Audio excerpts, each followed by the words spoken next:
Good day, everybody. Here, Juan Carlos Salgado from World Archery and John Dudley, our special guest, to comment what will be the finals of today, the compound cadet women team.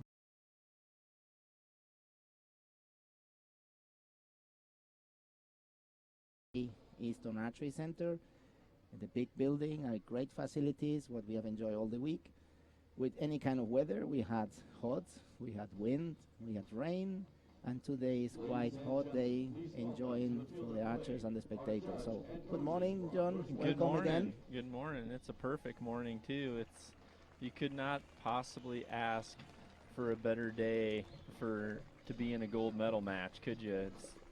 This is a day where world records could easily be shot. Not a drop of wind, great lighting, and this is an awesome crowd and just a super great event for all the youth here. Bruce Cull did a great job getting this thing prepared, and the community, last night when we were at dinner, the community was just so welcoming to all the different countries, and there's a tremendous amount of countries here this week as well.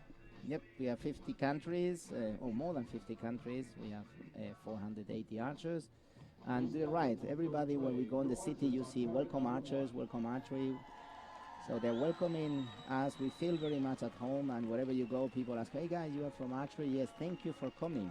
That's amazing. Yeah, absolutely. We are not used to this, and we really appreciate, and as you say, the organizers, Bruce Cull and his team, from NFAA and the NFA Foundation, have done an amazing job. All archers feel really good, and some of them that have been in 2 World Championships before have said that so far this is the smoothest and the better they have been. Yep. All the juniors that I've talked to have said the exact same thing. They've all said this was just so easy for them to get around and have their meals and be able to compete. You can hear a real warm welcome for the home team, the USA women's. They came in this ranked number 1, and what's great about it is because of the new system that we have with the ranking round and the importance of the ranking round, we've seen that there's a lot more top ranking round people going against one another in the finals. So we've got number 1 USA from a ranking point of view going against number 2 Mexico in this first cadet women's team match. Yeah, well, it's good to see they finish in this order in the ranking round, and then they join and they meet in the finals here in Yankton. As you can see, the organizers make a good effort to make it look like where we are. We have the teepees from the Indians. Absolutely. We have Rushmore. Mount Rushmore in the background. We've got some cowboys. We've got some covered wagons. Yes. And we've got some alfalfa hay bales that are pretty native. You know, they do a lot of alfalfa farming here in this area, so this should be a great match. Okay.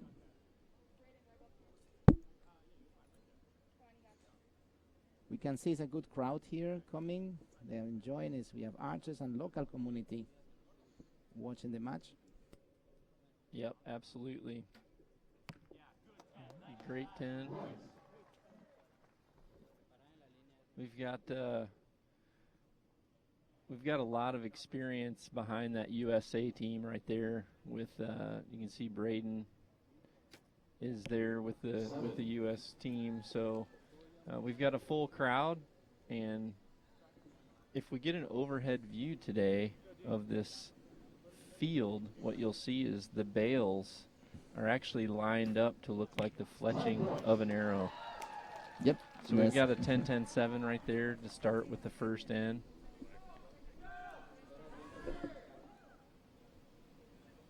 The Mexico archery has really came a long way in the last several years.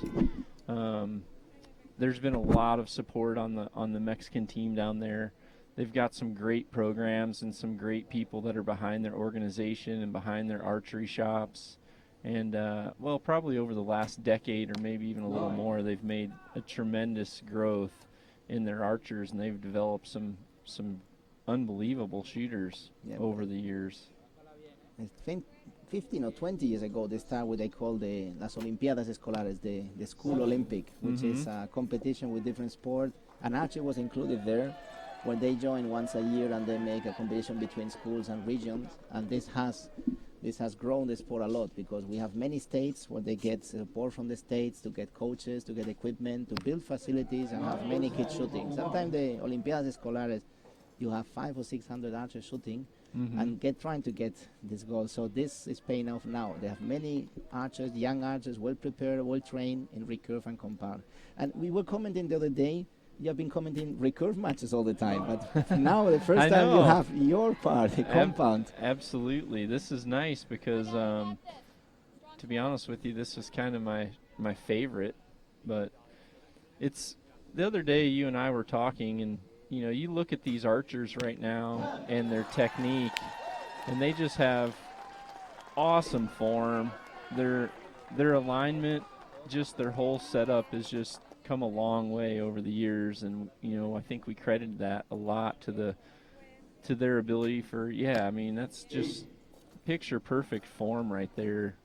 Obviously you're out here in a crowd, gold medal match, you're going to have a little bit of nerves, but they just have great posture, great alignment, and you see a lot more consistency in the whole archery field. You look at archers, and 10 years ago there used to be, if you saw 10 different shooters, you'd probably see 6 different types of techniques, Right. Whereas now everybody's really able to get on board with what's been proven. There's two great arrows right there in the center. So the U.S. is taking the lead, 55 points against 50, and that's the difference we saw in recurve. Though we use a set system, but here in compound we use the cumulative system, the cumulative scoring. So all arrows count, and we don't have sets, but we have series or ends. Yep, exactly. So after 6 arrows, the U.S. is leading by 5 points. In compound, this is quite a good advantage, a good lead. Yep. We have been seeing yesterday many matches that it was 1 or 2 points of difference between each of the ends. Yeah, absolutely. And here,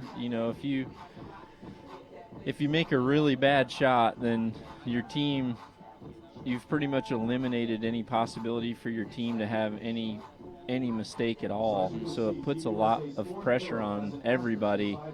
So it gets good to watch. And obviously for the compound here, our distance is a little bit closer. We're at 50 meters. The different styles and different formats have different distances, but for compounds, the distance for World Archery is 50 meters. Correct. You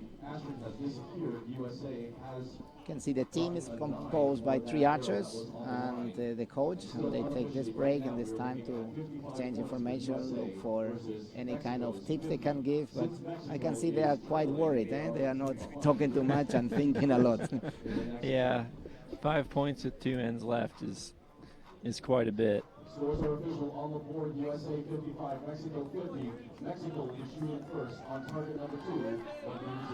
But overall, the U.S. has had a tremendous showing this weekend in the compound and recurve as well. But you look down this list here at the finals, and you see USA in the first 3 matches, and then this afternoon,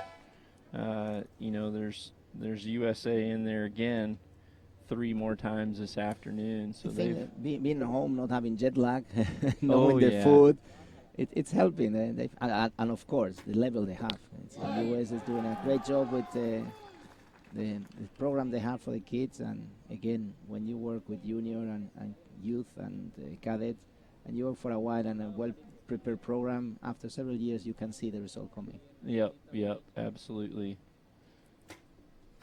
9. It's kind of cool being right here, getting to see the arrows go all the way by, here in the commentating booth. Yes, we are very close to the target. Let's say we are less than 10 meters, so we can see the arrows hitting and flying in front of us. Yeah, it's a perfect day. That was a good group from the team. So obviously a little bit of time just to settle your nerves, but that's all part of being in a final, is you don't have that time. You have to be able to come out and do what you need to do, starting at the very first arrow. But Team USA is shooting great right here. Another thing that many of these kids or future champion but present talent, they are not used to this kind of setup, a final in a field of final with spectators, TV, the video wall, that they can see themselves there. So all this is a bit impressive for them as well. And this is something we in World Archery have been trying to get this kind of scenario for our youth World Championship, for our World Championship, for our World Cup, to get the artists ready for when they go to Olympic or they go to bigger shows even. And this is, it's clear that it's an impact. It's not the same that shoot in your backyard or in your club facility, relax, that coming in the ranking round, that you have many artists there, and now you know you are in the stage, you are in the center of the attention. Oh yeah, and this is what really makes it fun. And this is, you know, back when I was getting in the finals, it was a lot different. You know, you tried your best to stack some targets up around and put a 1, 2, and 3 on the targets for your podium. But you know, this is almost like coming out into an arena. You see this, you know, the live scoreboard or the live TV behind them, and you know, they've got obviously the crowd really close, and the crowd's all put together in one spot, and then just the presentation of looking down the field to your target, seeing the scoreboard and seeing your team there, and it's just a perfect setup. Some of the archers say when they enter in the field of play, entering this arc, it's like the gladiators coming to the circus. Oh yeah, coming into your stadium. Coming to the fight, correct. Very close. Yep, Could be even liner. Yeah, they've got 2 more arrows to put in there to seal this deal here. She's been shooting really well. Seems super relaxed. You can see her being really patient with the release. Yes. Came out of that shot really nice, and obviously put it right in the center. So got our anchor shot right here, and you can see the teamwork, what they are giving advice, the time, win. So the archers can talk during the competition, and coaches can give advice, which is something a bit different in other sport, that you cannot talk when they are competing. But in archery, we let the coaches talk, we let the archers talk, and it's a real teamwork. They help support each other and give tips. Yep. Unofficially 55-57 on that, so they were able to maintain that 5-point advantage after the first 2 ends. Mexico took 2 points back, but it's still not enough to compensate the 5 they got in the lead in the first end. Exactly. That was a rough way to start. So what do you enjoy most about this area of the U.S.? Because you've been to many different areas of the U.S., obviously, with like Atlanta with the games, and Salt Lake and Ogden, and you know, Vegas. You've been to the big Vegas shoot. So this is completely a different land, isn't it? It is. The U.S. is so huge, and they're so much different from the east to the west coast to the center of the country. What I'm more amazed here, first of all, is the geography. Everything is flat and huge. Oh, yeah. You have extension, you can drive hours and hours and it's flat. But then suddenly change, and you have a different landscape, and you have like 4 or 5 hours driving the same, and suddenly change again. And what is interesting, we are in the border of 3 states, I think, 3 or 4 states. We are very close. Yes. And there's really the community support. That's the second part, what I was surprised. How much everybody is so nice to come to a table. In Europe, we don't do this. We don't go to a table when people having dinner, say, hey guys, you're from archery, thank you for coming here. Yeah, absolutely. So how open is the people here? I'm really surprised, and I get this community feeling that they appreciate, and they are not shy to come and tell you what they think. Yeah, all the people have been so excited to congratulate us for coming to the country. And you know, my wife's from England, so every time we've gone out for breakfast in the morning, people have come up and said, thank you so much for coming to our country. And then they'll say, where are you from? And then she says, well, from Iowa. And they kind of look at her like, what? You could have said, I'm from Japan. Yeah. Last night the same thing happened. People saw us with our World Archery shirts, and they came over and were thanking us. And you know, they asked me, well, where are you from? You got 2 9s. They're just kind of struggling to just settle down a little bit. They're making really good shots. They're coming out of their shots nicely. And on a day where you're just a little bit calmer with your nerves, those arrows would be going in the center. We have to keep in mind that they are cadets, which is 15, 16, 17 years old. Yep. For some of them, it's the first time they shoot in a field final, the first time they have TV, the first time they have a crowd cheering to them. All this play a role inside. Oh yeah. Well, it always does. It doesn't really matter your age, but yeah, this is something that I really wish I would have done, was known about archery and, you know, like competition archery when I was younger, because this would have given me a lot to do instead of getting in the trouble that I got into. I can tell you, you know, I would have loved it. You can see here, Team USA is. The coach Braden's got them super settled down. Yes, you can hear the communication. Yes, he was talking between them when the Mexican team was talking, giving clear instruction what attitude they should have. Brady, who has a lot of experience in this kind of matches, one of our top archers, one of the best in the world, and who knows how to manage the pressure and how to manage finals. Yep. By even winning them. Yeah, we've got an amazing looking group down there for a team to put 3 arrows touching one another. You couldn't ask for a better target than that, especially in a gold final. Here we can see a nice view of the field. Yeah, it's a beautiful view. Yes. This bail, they really make a difference. We look. Yeah, if we could get that overhead shot, you could see that they actually are set up to look like the fletchings of an arrow. So that's pretty cool. Yesterday, you got to set up a teepee with the chief, didn't you? Yes, I was involved in building it. It was quite interesting. I saw it very much in movies. Oh, you yeah. see it everywhere, but you don't know how it's built. So some native Indians, expert of course on that, and were building, and I was helping them to put it together. Has some science behind. Oh yeah. And I was asking questions. Was interested in the answers. Saying, no, we just put the first 3. The rest the woman does. Yeah. So it's interesting. The men make the wooden part, and they put the structure together, and then the women are the one putting the cover and make it the door, the entrance. But it's quite interesting how easy it is to do when you know it, and how nice they look in the field. Yep. Got 2 10s. These guys are, you can tell, they've dumped their nerves. Yeah. Now they're out there just having fun as a team, and I think they're going to be pretty darn tough to beat at this point. Especially they're very consistent.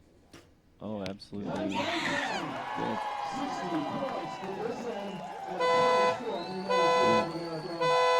Congratulations to the U.S. team. Has been a very good performance. They have not given any opportunity, any window for Mexico to come back. Yeah, and number 3, you put a 60 up there, and you pretty much put the nail in the coffin.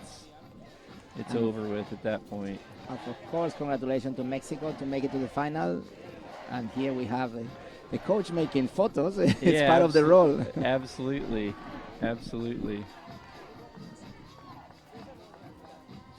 Got to get your... No, we cannot put you in the camera.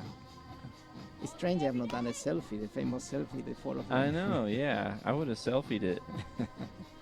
You are a fan of photos. You have many photos. You want to put all your important moments in photos. And watching yesterday your seminar that you shared your knowledge with other coaches and archers here, you mentioned how important it is to picture these good moments, to keep it always in front of you and see how good you are when you have been good, how successful, or what is the result when you make hard work. Yeah, absolutely. I'm a firm believer in having all of my students document all their good times, regardless of whether it's at a huge event like this or even in practice, because, you know, if you're able to pull that up and look at it, it's self-assurance that what you're doing is, or what you're capable of doing. You know, if you ever in a slump, it's kind of easy to pull out a phone and look at a whole bunch of images of things that you've done in the past that were positive, and then obviously it builds confidence instantly, and it's a constant reminder.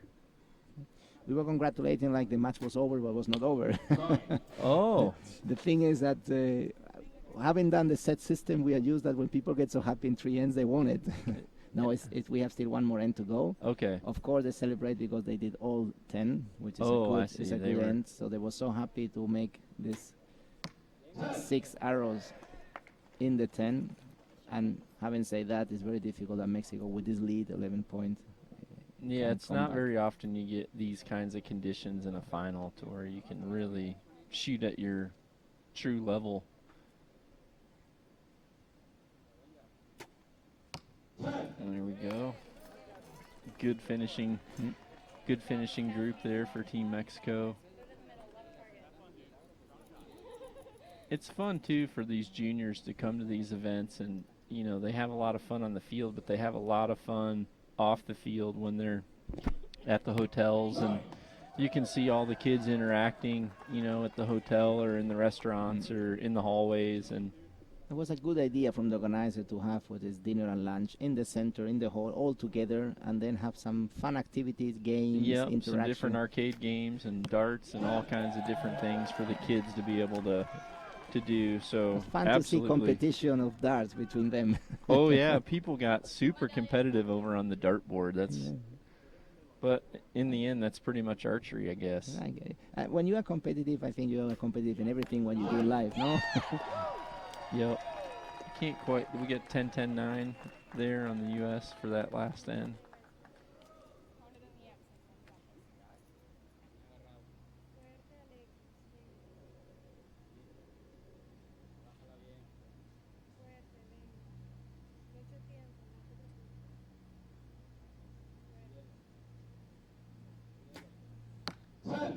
That was a super solid shot. And we could perfectly hear the teammate telling you have time enough, take it easy, don't stress. It's good, this communication between archers. Well, you have to have it too. I mean, you have to have it. There's times where you know that the person is holding longer than they know they should have, but you don't want them thinking about, am I going to be running out of time? So just that little bit of confirmation behind you at least lets you know that you can continue to commit through that shot and not try to rush it. Yeah, it's a great looking shooting. You know, you look at some of these cadets right now, and if you were able to superimpose some of these cadets over the top of some of the best senior shooters in the world, you would see almost a mirror image. That's really cool to see as a coach. It's a compound I've seen several years ago that they were a bit overdrawn in my point of view, and now I'm watching, I see they're really in the right extension, even a bit shorter instead of overdrawing. Yeah, absolutely. And a lot more, you see a lot more focus coming to the people using a back tension release, even at the beginning level. And, you know, there was a time not too long ago when a lot of people they weren't comfortable shooting a back tension release in the wind or in different conditions, and you can see right here, Team USA. I think now's the time for the selfie. Yeah, getting their gold medal. So congratulations to both teams, U.S. for obviously for the gold medal, and Mexico to get the silver. It's always great to be in the gold medal final because you know that you're going to at least get to go home with a medal too. And you have experienced many matches. One of the frustration for some archers, or for many archers, is you come to an event and you cannot get experience by shooting matches. Matches and ranking round is completely different game. Oh yeah, it doesn't even really feel. It feels like you're at just at a club shoot, versus once you get into head-to-head matches, it's a whole different feeling. And every single one that you do, you learn. Oh yeah, every single one. And to come here to finals and win the final, you have to learn how to shoot matches. Has nothing to do with how you shoot the ranking round. So we see the U.S. team thinking the crowd, thinking the fan. This really look as a team, and that's what is important. When you have not three good archers shooting together, but you have three archers working as one team. Here we see Mexico a bit disappointed, of course. They were expecting more, but U.S. was a fair and clear winner. We have 228 against 217 points. And we will keep going with the next match. We will have a little break now to get to the next one. Which will be a great one, USA versus Great Britain in the men's team. When I say a little break, could be 30 seconds. It's not like yesterday that we have to wait for one match to another one. Today is more or less going and going on. And as soon as the field of play crew is ready, our event team has ready the next match. Yes, in the hall, the archers are practicing behind the hall in the eastern field. Yep. Shooting in the opposite direction as yesterday. Yeah, to they're make them shooting be towards closer. the river. Yep. Correct. So they are shooting also in a different direction, in a different orientation. We are shooting here to the east, and in the eastern field they are shooting in the warm-up. Eastern field they're shooting to the south. So it's a different direction. We have some comments of coaches asking if this was okay, and say, look, guys, no matter what we do, the condition in this field will be different. We have a building stopping the wind. Yep. We have in an open field in the practice, no matter where we shoot. So this is fair, but same situation for everybody. We always try to have it the warm-up area in the same orientation. Yeah. Here was not possible. And it's clear that the first arrows is very important that the archers, when they come from the warm-up area, the practice field to here, they make sure that it's entering or correct the sight very much.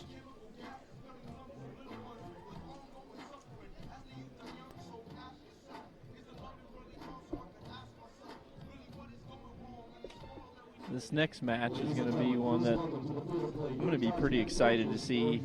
You know, I've been, because of the weather and everything, we were kind of forced to really focus in one area for capturing everything. And so we were really in the one position in the recurve field. But this is, I didn't get to see the compound archers shoot hardly at all. So this is going to be pretty fun for me to be able to see these guys, and it's always cool to see GB come out versus Team USA. That's been some good matches over the years. Right now we have the compound cadet men team, and as you mentioned, we have Great Britain against USA. Again, USA in the final. We see the Great Britain team coming to the field of play. The order to enter in the field of play is the lower rank enter first, and the higher rank is the last one entering. Like it's happening right now, the US team coming to the field of play. Yep, and what's cool about this is you actually have rank number 3 versus rank number 4. So these guys both had to take down the 1 and 2 to get in. So they did the job. Yeah, absolutely, both of them.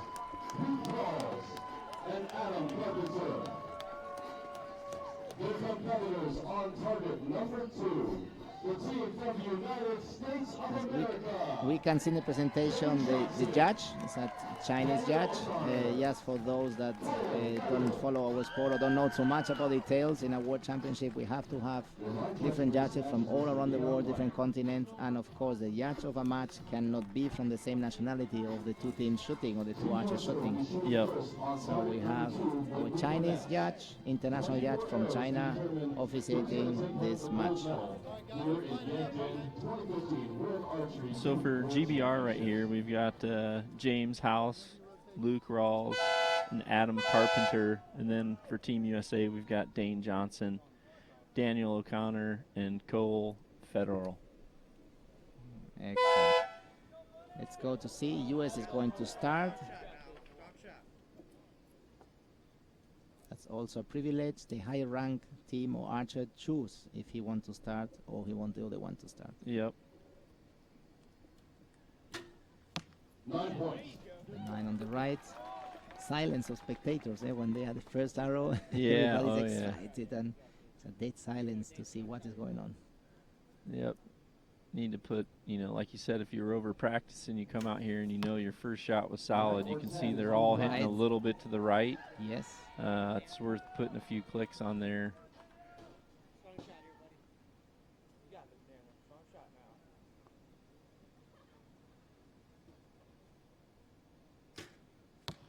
There we go, right, so all of them.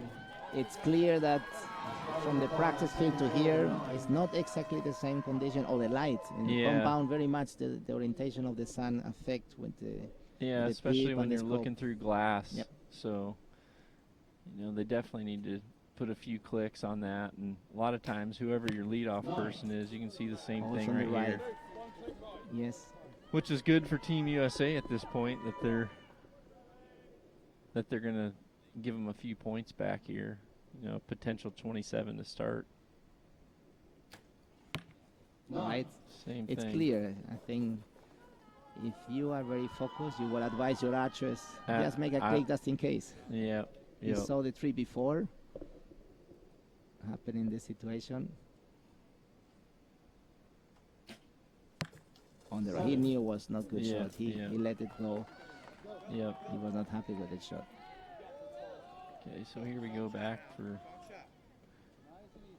second half of this first end.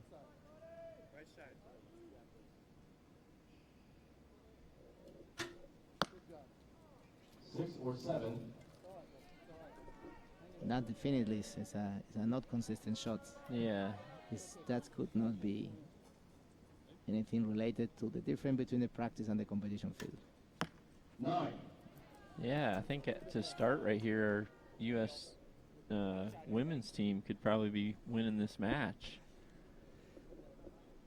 Shows how well they were shooting.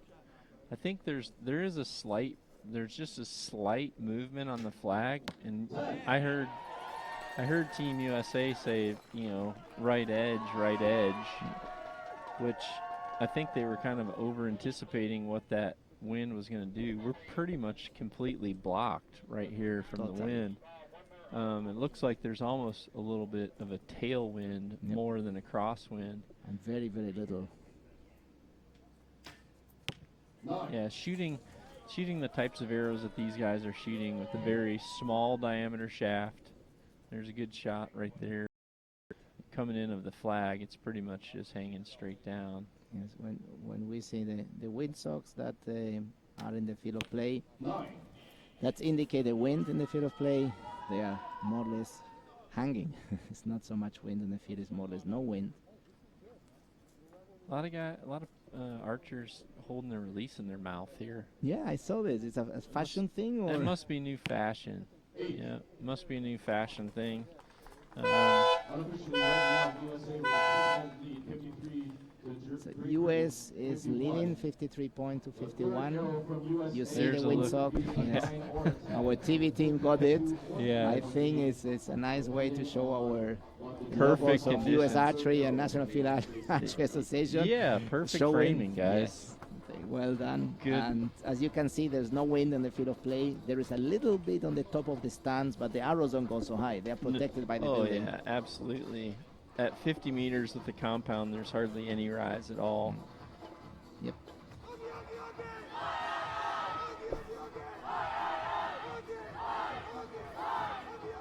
Yesterday we saw a lot of GB team rallying over there. There is some support from one country to another one. Oh yeah, yep. We were watching yesterday through the shooting line a little bit when the team matches, and it's amazing how has changed this. Only 5 years ago there was no cheering in the match. Everybody was like a bit of silence in the team matches, and yesterday was like a competition who cheered more during the team matches. Yeah, they and it's a good way to break the ice. A lot of times if you're able to have a little bit of fun, if you're able to break your concentration a little bit, it'll help break the nerves too. So it's good that the coaches are kind of getting that going, because you kind of take your conscious thoughts off, some of the things that you might be thinking that's keeping you a little bit nervous. So now we've got the USA rallying, we've got GB rallying, so we've got a pretty good match in the stands right now. Yep. There's a competition in the field of play, there's a competition on the stands. Absolutely. Everybody competing here. A lot of red in the stands. Lots of Team USA shirts. Lots of red and white for GB. But we've got a ton of matches today with several countries. Looking down the list here, Mexico. We've got Italy, Turkey, Denmark, Ukraine, Croatia. Got a lot of countries represented right now. Will be a busy day. As following the rules, the team that is behind the match is starting the next end. Right now is Archer GB starting, trying to go back from this 3 points they are behind in the match.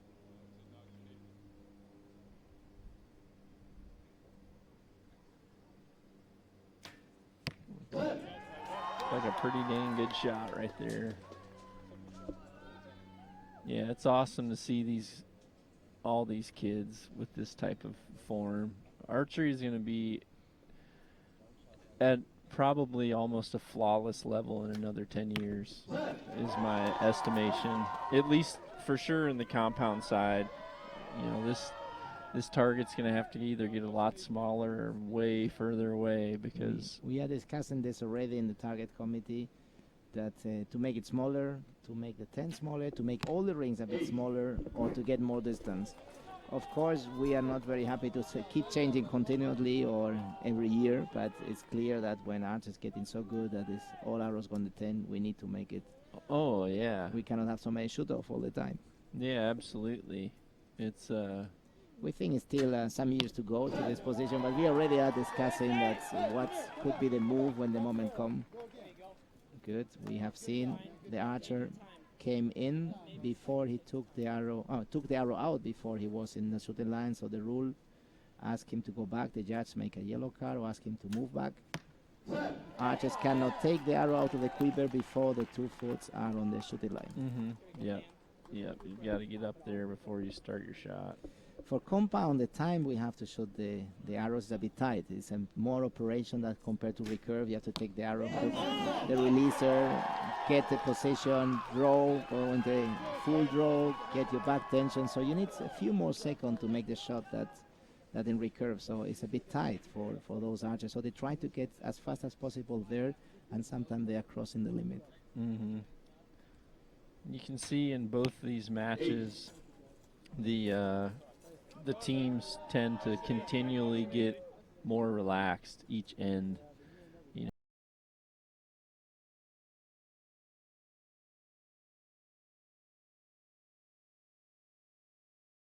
You know, every few minutes that go by, that adrenaline starts to kind of wear down a little bit. They start to get a little bit calmer, and the arrows obviously.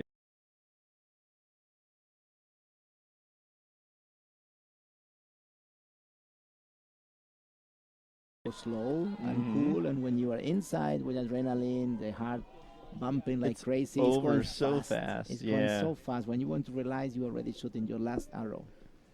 Yeah, that's the one thing that, you know, with archery, you're fighting and fighting and fighting all week long to be able to get to this position the last day, and then it's over so fast that, you know, it almost feels like you want it to start again right away.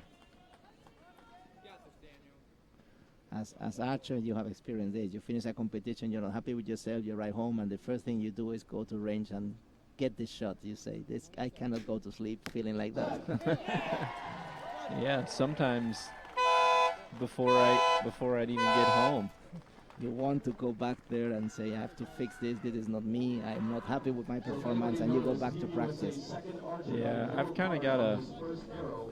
kind of have a personal thing. I don't ever like to end a day on a bad shot. So, you know, I'd always like to practice and end on a positive note. So, if you end on a bad note in a tournament condition, I kind of didn't want that to be what was last thought in my head. So sometimes I would just go out and find a range that next day and just go out and shoot for a little bit and try to get that bad shot out of my system, so I wasn't really thinking about it.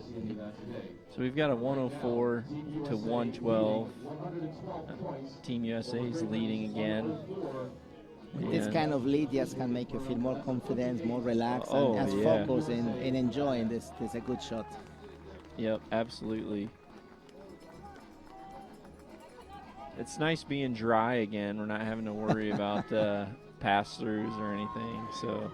And archers getting cold. Many of them put in Facebook that they were freezing, that they were cold, they were wet. Full day was 2 days ago was a full day of rain, and yesterday was a full day trying to dry everything. It was there was so much moisture in the air that it was just really damp, and even yesterday, even though it wasn't raining, you were still just shivering inside because that damp, cold feeling is just soaking right into your skin and chilling you to the bone, really. Yep. It's this thing when the cold and the humidity go to your bones, it's difficult to take them out.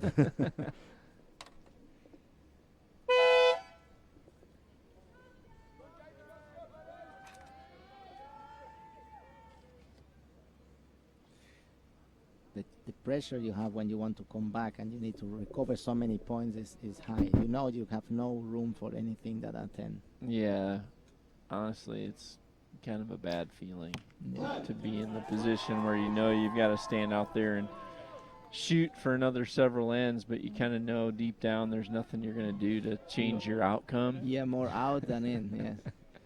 Yeah, at that point you kind of just want to shoot a Robin Hood or something cool so the crowd doesn't remember any of your bad shots. Yes, no, the feeling is amazing. Uncomfortable. It's really, you try your best, but you know that it's very difficult to come back in compound with such a good team with 10 or 12 points being behind. Tell you one thing that's changing a lot on the compound side is very heavy stabilizer setups. Yeah, I've realized it. You're right. And I'm not a big fan of it. I think that especially in this condition here, you can see the last shooter that was up there. He's got a very heavy setup. When you get into a position like this where you've got some extra nerves on you and you're feeling just a little bit more tense, if you've got that extra weight holding you down, sometimes you end up contorting your form. Arrows low. I have seen many archers that arrows go low when they have a bit soft, and then you change just the weight on the top and the long stabilizer, and it's get a bit more forgiveness. Yeah, I think it could be real wild with this long weight and long stabilizer and heavy weight is making an effect of this. You think? Oh yeah, yeah, absolutely. Absolutely. But if you want to use his weight, you have to be as strong as he is. He's a strong shoulder. He's physically fit. Yep.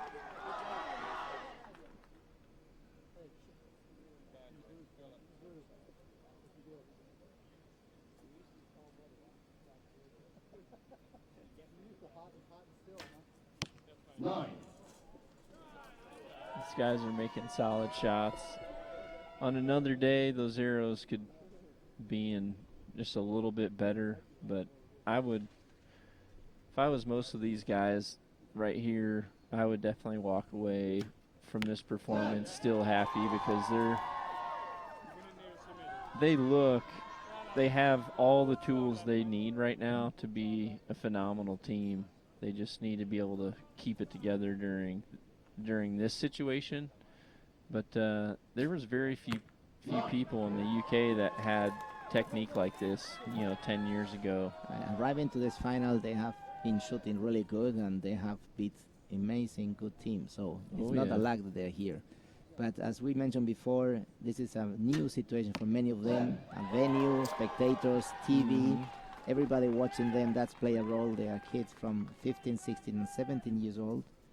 And well, the other thing too is you got to remember, most of these teams, when they go to their team trials, they'll go through their ranking rounds, and then they get to the point where they get into their elimination bracket, and this will be the last arrow here for team. There we go. He shot great. Yeah, he shot great. 170, 158 right here. So you're going to hear a big scream in a minute. And I'm kind of wondering how many hotel patrons are getting woken up on all of our loud screaming here on the field of play. But that doesn't matter because the all end of our three, they have one more end to go, but as happened in the previous match, the match is more or less over. Oh, yeah. And that's a bit different when we use the set system. With the set system, if the match is over, finish in 3 ends. There's not much more to do, but when it's tied, you can go to more. And one bad shot can be recovered by the next set, but in compound there's no space for mistake. Any mistake count, and that gives a different mental pressure, I guess. You have to be more accurate, and you have no room for any little mistake. It gets tough because it's kind of like in Vegas. A lot of people go there with the mentality that they can't miss because they know that it's going to take a 900 to be in the final, but as soon as you have a can't miss mentality, then you're looking at it from a totally opposite point of view is really what you should. Instead of saying I need to go out there, I'm going to go out there and make 90 perfect shots, you start thinking about I can't miss, and I can't miss. And if you think about that 90 times, you dramatically increase Dramatic pressure. Yeah, you're putting it on yourself. But the one thing that I was trying to say a little bit ago was, a lot of these cadets, or even juniors or senior archers for that matter, when you're at your local, area going through your team trials, a lot of times you'll have your eliminations, or if you look at it like a major event, like say like a Arizona Cup or something, you'll have your eliminations, and then once you get into the bracket rounds and you're shooting your head-to-heads, you don't have to go home and think all night about being in the gold medal match, because on the last day they're having all the brackets go down. So if you're out there shooting and you're on a roll, you're in the gold medal match, you really don't have the time to have everyone come up to you in the hotel and say good luck tomorrow, and have people emailing you or texting you saying we're pulling for you. So all that stuff for these kids, it's the first time they've probably really had to deal with that. Yeah, you're right.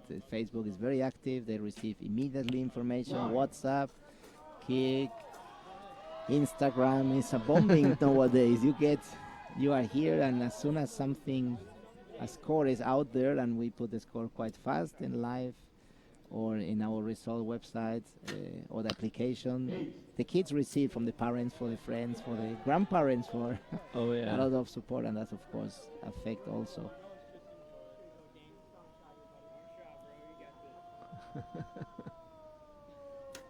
Who the heck was that? That was a bit annoying in the background, but Yes, we obviously he's trying to break his concentration. But no, not sure. I think it was from the a support. It's something going on with. You can see a very open stance right here. This is kind of the first look I've had. Kind of curious if at one time he had started in recurve. A lot of recurve archers that transfer over into the compound side. Some of them that have dealt with shooting with a longer bow, they have a little bit more of an open stance. Bit low. Yeah, a bit Didn't low. finish pretty well, but based on the reaction, I think he felt he was there. I mean, there. Yeah. From what I'm seeing right here, the GB team is just, they're not putting the pressure on them. They've actually had several opportunities here to be able to come out, with a really solid end or solid round and make up a lot of ground, but they kind of continue to throw points back and forth. That was a good shot. Any archer Best shot he's made since he's Yes. been on. Yep, best shot he's made since he's been up there. I think any archer in a moment make one bad shot, but this bad one is not important. Important is that you go back very fast. You find the next one is in, and you keep going in. So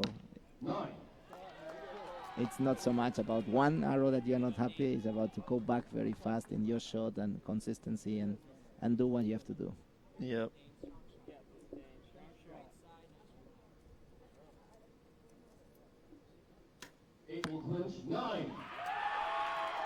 The other thing, if there's people tuning in that just aren't that familiar with the archery, there could be some of these kids could have family right now that are tuning in to try to see this on TV for the first time. What you need to realize, that's a gold medal for Team USA. And congratulations to USA. They got the gold. They shot very consistent. Yeah. Didn't give too much space. Great Britain RGB team was not as strong or consistent as they would like to be or they wish to be, so they could not keep it going until the last end. Yep. Match more or less over after the second end. But congratulations for both teams to be on the final, and of course to the US team for this great performance. Two gold medal of 2 matches. Oh yeah. This is and 2 of 2. And what's crazy is we actually have USA coming up again right here, for the mixed team. According to rank, USA is actually #2 to the Mexico mixed team, so this could be really interesting. Congratulations, boys. Thank you very much. Great to get your first gold right there. Good start for Team USA. The local crowd's got to be loving it.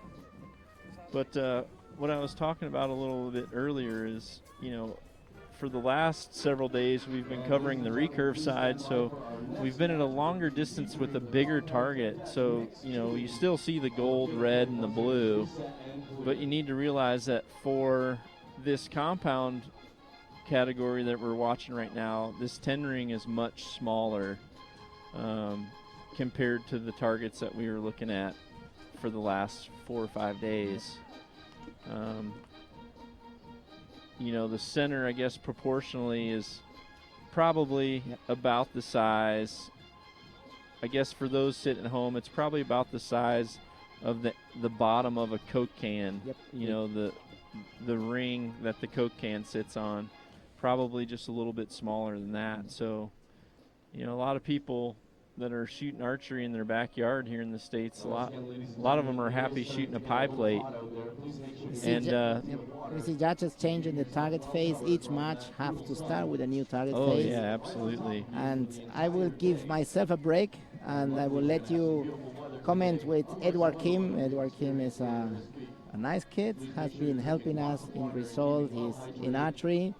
He has been working in the preparation event, in the running event, and taking care and in the way to give more comments of what is going on behind the scene and not only having the same voice all the time. Oh, yeah. I will pass you, John, with Kim, and you will enjoy the match with him, and I will be back very soon. Sounds good. See you, man.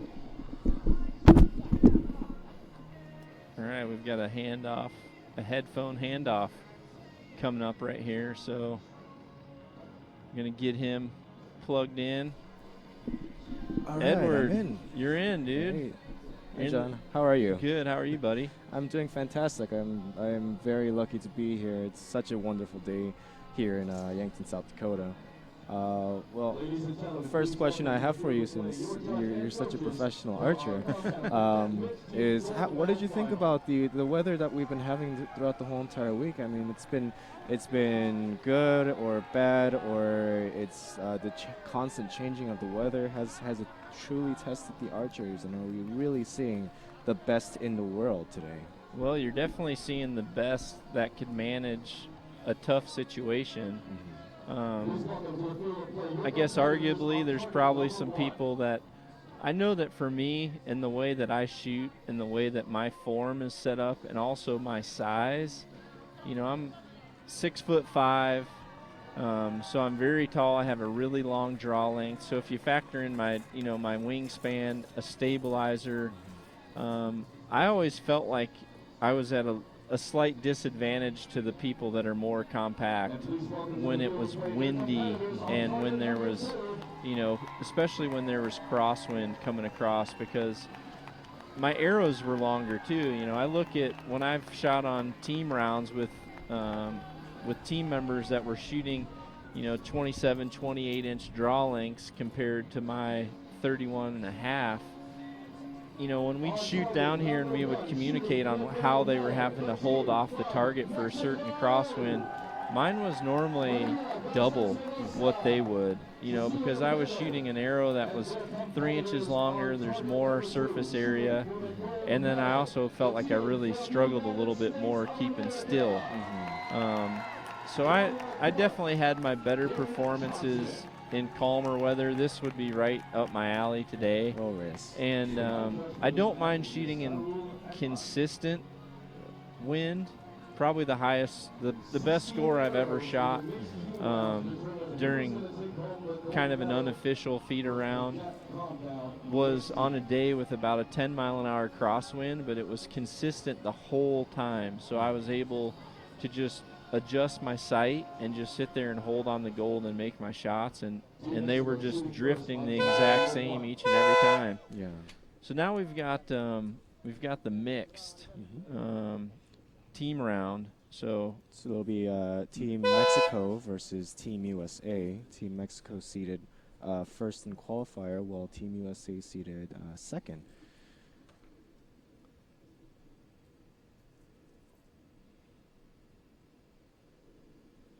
this should be a really good match. That was just out. That was just out. But a lot of archers coming into this hitting a little bit to the right on their first ends. You know, like Juan Carlos and I talked about, a lot of times your lighting can slightly change your perception when you're looking through that glass. I know that for me, anytime I had lighting that was coming directly at the side of my face and hitting my peep directly from the side, I would have to make slight adjustments.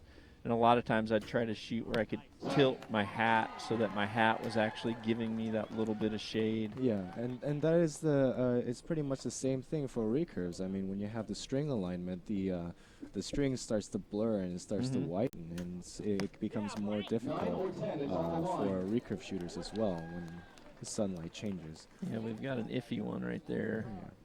It's always nice to have a fresh piece of paper, though, you know, when you shoot one that's close like that. So what's been your best part so far about the weekend here? Well, or the week, I should say. The week. There we go. The whole entire week Great was shooting. actually very good. I've been working with the great people here at World Archery. They've been very helpful. I've been learning what's going behind the scenes in every world event or every World Archery event. Which is like downtown traffic in any major city, isn't it? Yes, it is actually.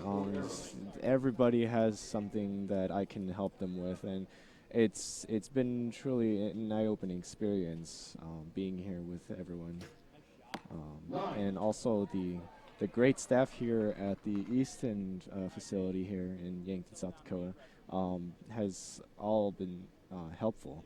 And I'm truly thankful that I'm here with everyone that's, present. Yep, and I do believe I actually learned a pretty interesting fact last night. Juan Carlos and I and Greg Easton.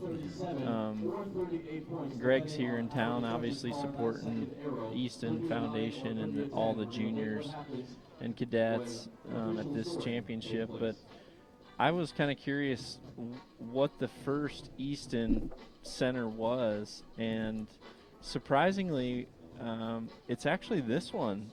Bruce had actually filed and got all the funding and everything even before the main center that everyone else thinks that was the first. So this is pretty cool. This has some really good history behind it. Yeah, and to the people that are watching, you guys I don't think you guys have seen the inside of the complex, but last year we had the U.S. Collegiate World Team Tryouts here, and the indoor range can go up to 90 meters. Oh yeah. Oh yeah. That is one huge facility. Yes. There's nothing better than being able to prepare for your outdoor season at an indoor venue prior to the season starting. And we have a few different complexes here in the U.S. that allow us to shoot 90 meters indoors, and that was always a good feeling to be able to show up at the first FIDA event knowing that you had perfect sight marks and you knew 100% exactly how your equipment was set up and that it was matched for you. Nice shot. Yeah, she's making phenomenal shots. The coach is here telling the archers to have a very good, strong shot. And even if they don't make one, they'll still tell them it's good. Nice. Very good. Yep. He came out of that shot a little weaker than he has in the other ones, but it doesn't matter at this point. Just slap down 2 10s, and now Mexico has to rally. They've got to. There's a point swing right there. Yeah, so they got to keep up their lead. Yeah, absolutely. They can't let up right now.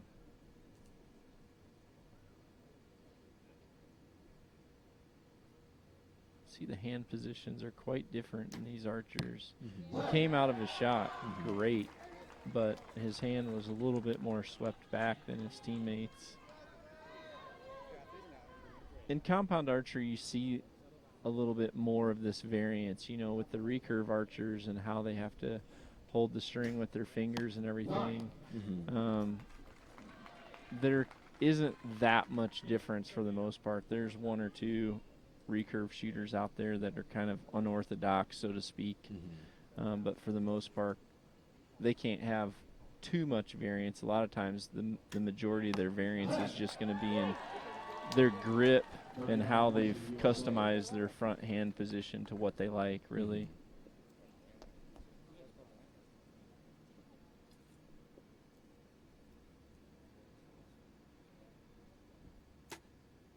Nine.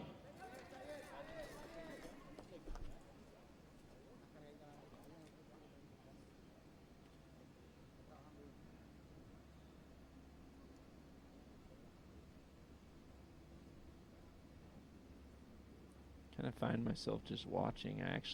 I do love to watch archery. Guess it's not good if I'm commentating. If I'm commentating, I'm but right there with you. It's the tension for both teams is absolutely. And this is coming down to a great match right here, too. You can see 77-76. down by 1 point. Yep. USA in the stands is rallying. The Mexican team is all chanting as well. So there's some great fellowship here. And that's really what I like to see is, you know, there's just unity overall. And, you know, yesterday out on the main field, you know, as you walk out to the field, I always felt a lot of pride when I'd walk towards the competition field and it would just be lined with all the flags from the different countries. Yes. And would really make you feel like you were part of something special. In this mixed team gold medal final.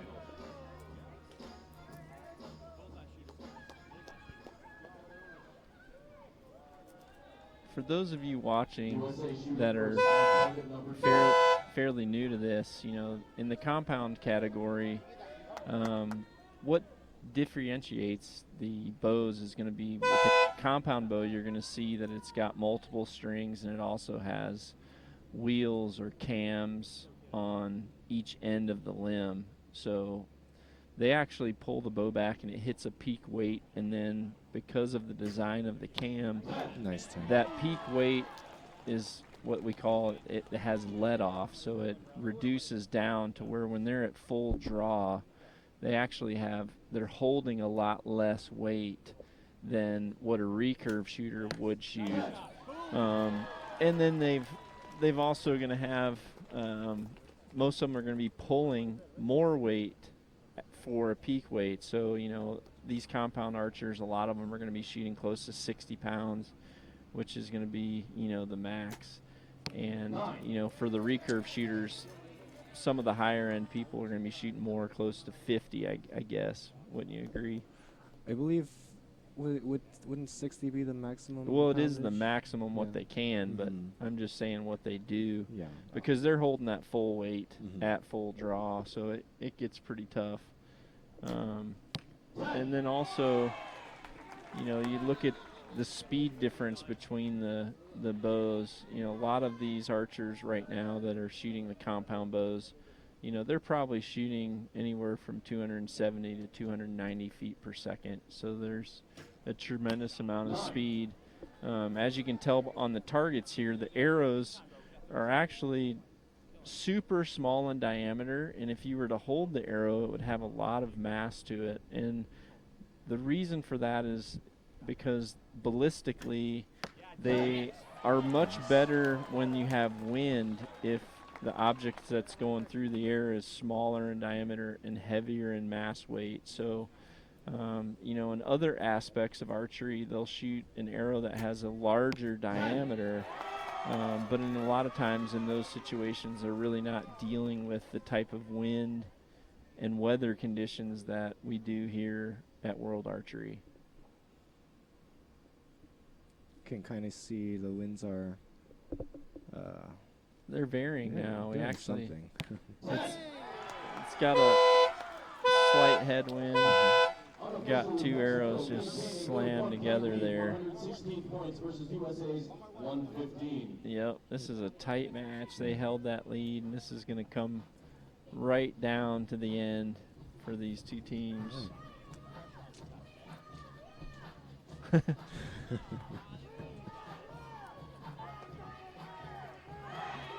So when you're an archer in an environment where there are hundreds of people cheering for you, what is usually going through your head? I have a pretty good case of ADD, so there's really no telling. You know, if there's anyone out there who's got some type of a degree in psychology, I've really wondered this. I always felt like my better performances as an athlete, not just in archery, but many times in archery, a lot of my better performances came when I was kind of just in la-la land, and a lot of times people would come up to me and say, "Oh, sorry, I hit you with the camera," or "I didn't mean saying your name while you're at full draw," and I'd just look at them and be like, "When?" Because all that stuff was tuned out. And for these athletes that come in here and kind of get in this zone state of mind, that is what they should be experiencing. They really shouldn't hear or see any type of stimulation outside of what they're doing on the field. And if they're communicating well with their manager and in this situation with their teammate, they probably shouldn't be hearing too much of that. You want to hear it, and if a lot of times you want to feed off of it, but in the same sense, archery is a Zen sport. Once you're actually focusing down that scope and that target is behind your pin, just everything else kind of tunes out. I don't know if you've ever been on a parachute before. A parachute? Yeah, have you ever been on a parachute? No, I haven't. Well, you would think it would be really noisy up there, but it's just like total bliss. Okay. And that's what I strive for. I just want to be kind of flying through the air when I'm in there. I don't really want to. I want to be able to hear total silence and just kind of tune that stuff out and just really focus on. For me, what I loved about archery, this is really coming down to the gusto right here. Yeah. I should probably shut up on storytelling time, and we'll need a 10 here. Yes. Yep. He struggled a little bit here. There it is. Very good. Yep, there it is. So all control on her right here. See a couple 9s here, and this could be different game. There's one of them. There's one. So we may end up seeing a shoot off here. Or Yeah, he needs to focus right now. Yeah, that's one thing that if you stop, he has not done that at all. If you stop and change your shot routine, you can see he actually thought about it. So okay.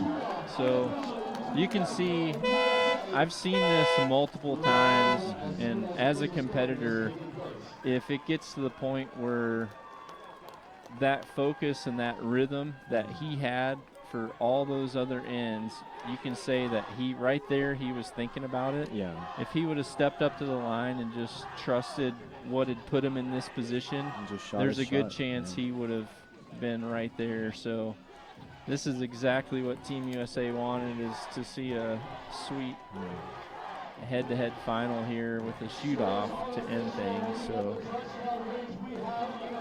you see the coach telling them that they need to focus, they need to trust their shot. Yeah, there's a big difference in coaching, because Braden, I've shot with Braden in the past, and Braden he's going to be super excited, and he's going to rally, and he's going to be jacked, and there's going to be some fist pumps. Whereas with the other coach, he's kind of taking you guys need to just calm down. Calm down.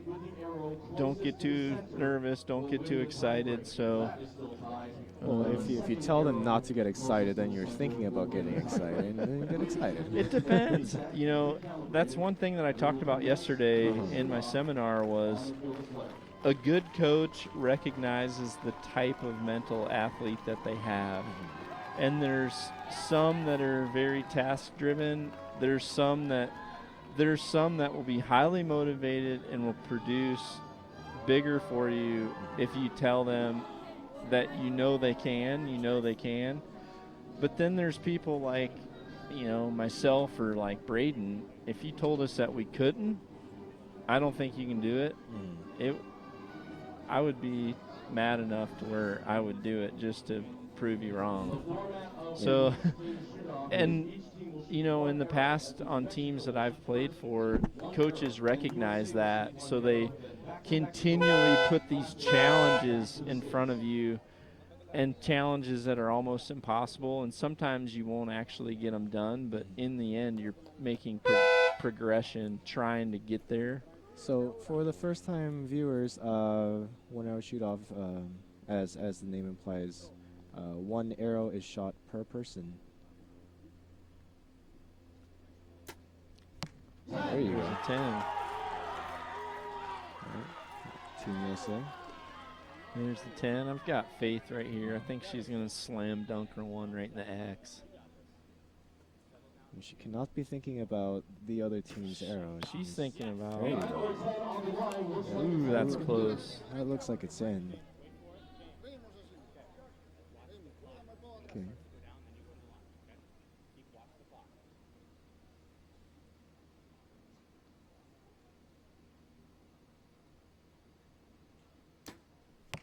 Nine. All right, here we go. Well, at this point, if he shoots a 9, then it's closest to the center, and it's looking like. Well, they're calling that a 10 unofficially for us, so he could just put an end to this right here. Keep going. There you go. 9. Oh.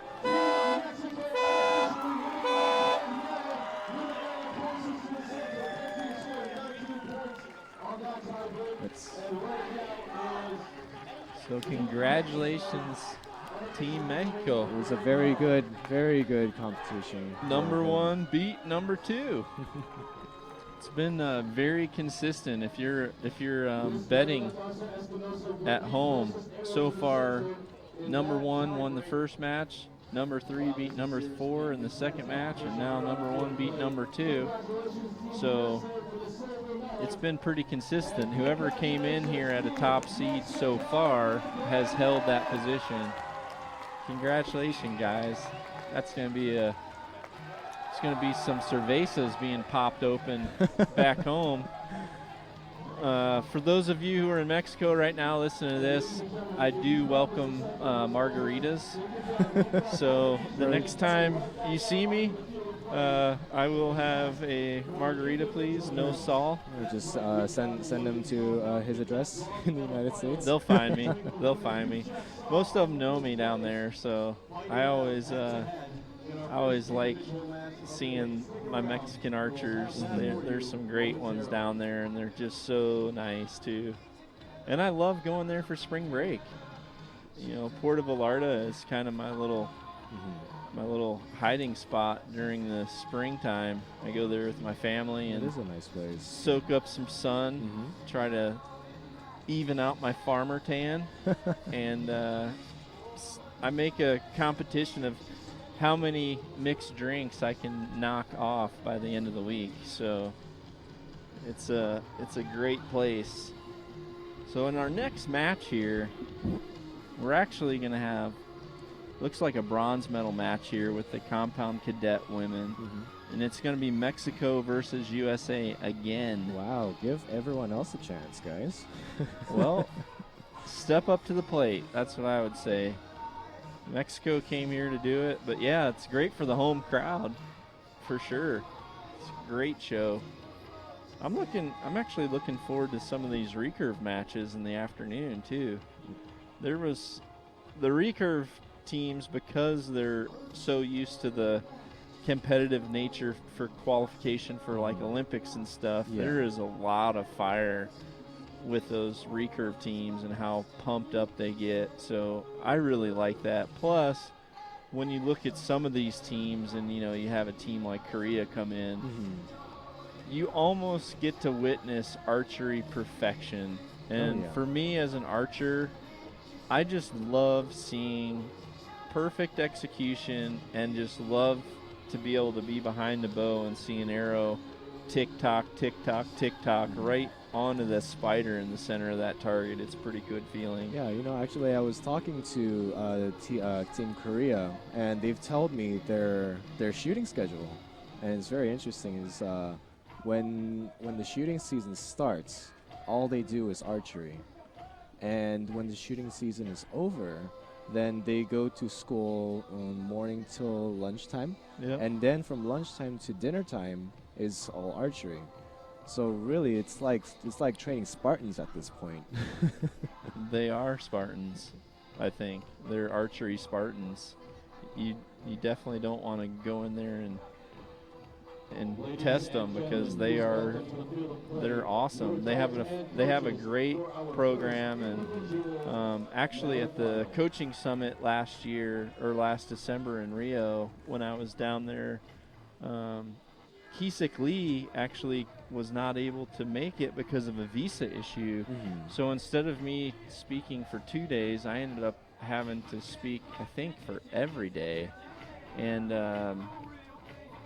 one night about 10 o'clock at night, I heard a knock on my door, and here comes one of the founders to Korean recurve archery to my door and sat down in there with his wife and just started asking me questions about compound archery and gave me some praise, I guess, about what he had heard, which was quite an honor.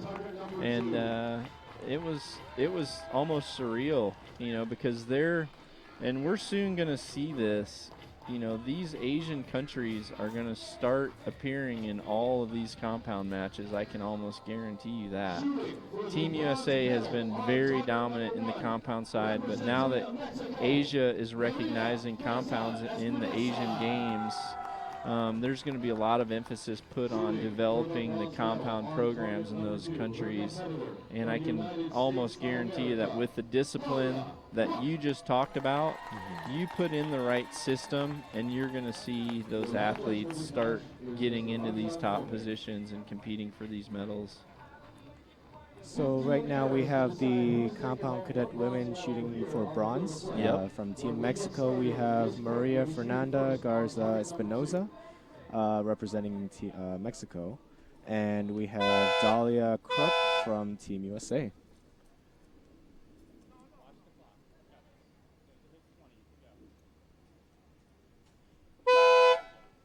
Just the whistle to go. She has gotten quite the workout today. She's pretty much having a full round between her team round and her mixed team, and then now this. Yeah. Stay on the line. Yeah, she's used to doing the team thing. She's wanting to bail out, go around to the back, and 9.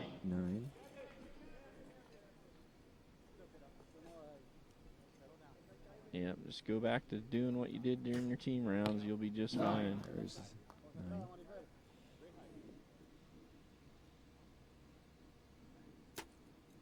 10. Good shot.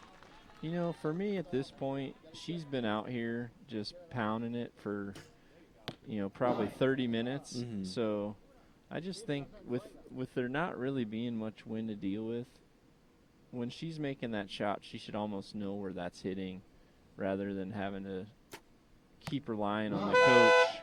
You know, you look at the girl shooting right here from Team Mexico. She's focused on the target, making her shot, looking at the target, letting her shot happen. And if you're making the shot and you're always turning to your coach right away or trying to dip your head into the spotting scope right away, you know, you're not really completing your shot. And that's one thing that I really like to see people do is even if it was a bad shot, it really doesn't, you dropping your head and canceling everything that you're trying to execute to look in that spotting scope, it's not gonna be a better score if you look at it before it hits there. Yeah. It is what it is. It's already gone. I So completely agree with that statement. I also believe that she should be able to trust her shot. She should shoot that shot and just know that it's a good shot. It's going into a 10. absolutely. Yeah, all these archers, and that's one thing that, you know, you kind of, especially if you're ever working with the up-and-coming archer, when they get to this position, what they have is what got them here. Mm-hmm. So all they need to do is focus on doing the same exact thing that they've done for 4 days, and it's guaranteed going to be enough because, There it is. you know, there it is. She could sit there and do that all day long if she really wasn't worried about it. So that's my piece of advice. And that's a good advice. She looks super. You know what I like about, I love it when you look at an archer and they look like they could just almost go to sleep. They're so comfortable at full draw. There's certain times where people look extremely uncomfortable. Mm-hmm. And like right here, I mean, she's just like laid back. Didn't look like a good shot, though. I thought it was all right. Oh, her facial expression. Yeah, well, if her facial expression's like that, there we go. Look at that. Good shooting, girl. Yeah, if her facial expression, that means your pin was up there. Mm-hmm. You know, if you kind of make the sour face, Mm-hmm. that just means your pin's up there, and that's going to happen. But from an execution point of view, I thought it looked pretty good. There you go. Good. She's coming out of that shot really well. I wish we had if I had like the John Madden yellow pen. Oh, the rewind button. Yeah, I need like an Avid rewind dial with the slow motion and a yellow pen, and I'll start doing some X's and O's on these people. That was a great shot, and she came out of that shot like flawless. For those of you at home, just hit rewind on the YouTube thing and take your phone and just record really close from her face to where that release is and just watch that follow through. And if you can do that every shot, you're going to be on your way, because she came out of that shot excellent. And that's going to give really good arrow flight, especially shooting a release aid, is being able to, as that release fires and you're continually pulling through, you're able to flex that bicep and pull that release hand over the back of that shoulder instead of coming out around in front of that deltoid or out in front of that chest. She was really pulling through good, and that's why you don't struggle with left and right arrows when you're able to do that. All right, pound another good group here. I want to see a shoot off. There we go. Nice 10 from Dahlia. Look. Yep. That good end that she just had got her back in here. Let's see if she does this there. See? Nice. Beautiful. Still tied up. 66. Whoever's 66. coaching her, high five, because that looked great. We got 2 cadet women right now just showing you how archery is done. These guys are dominating this. Don't prove me wrong. There we go. She kind of made the sour face, so there's a good chance her pin wasn't on there, but she still pulled through her shot. And if you're striving for a surprise shot, you're going to have times where your pin is not in the middle.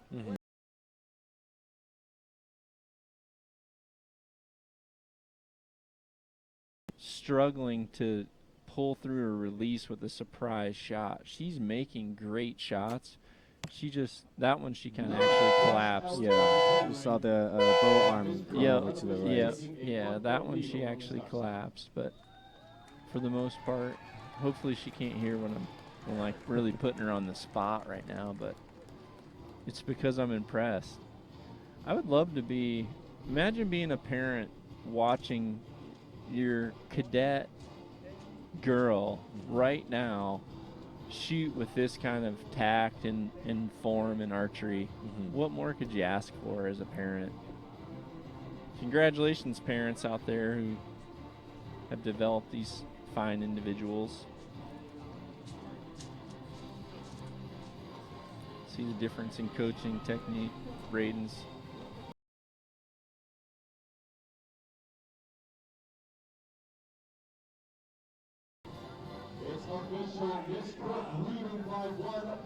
All right, now we have. There's a this windsock. You can see we have a slight breeze. We've got a recurve, and we've got a National Field Archery Association logo in. So kind of a little bit of a soft sell there. See overhead shot from kind of whoever's in the very top of the bleachers. That's what you'd be seeing right there. So Now, is it just me, or is the lighting changing right now? well, you just put sunglasses on. Well, no. They took them off just There's to a check. No, there's a slight cloud. I Mhm. think that you can tell. It's almost like having a UV filter. There Yeah. we go. There we go. Good shooting, girl. Yeah, there's almost like just a haze of clouds, and at times it appears like it looks dark, but there's still actually shadows. Mhm. It's not like we're getting a fully, a fully covered effect. It's still very bright. This is a great match. This makes archery super fun to watch. Be in a position like this, shooting for a bronze medal, and sit here and just wad up a bunch of arrows in the center. But this just goes to show you why, we've got 2 of the top 4 ranked archers right here. Well, she got a little bit of tomato sauce on that, but it's still a 9. So, Well, what does that mean, tomato sauce? well, I look at that as kind of, it's out there in the tomato, right? Uh-huh. So, Oh, I see. It's, Yep. it's red. Okay. yeah.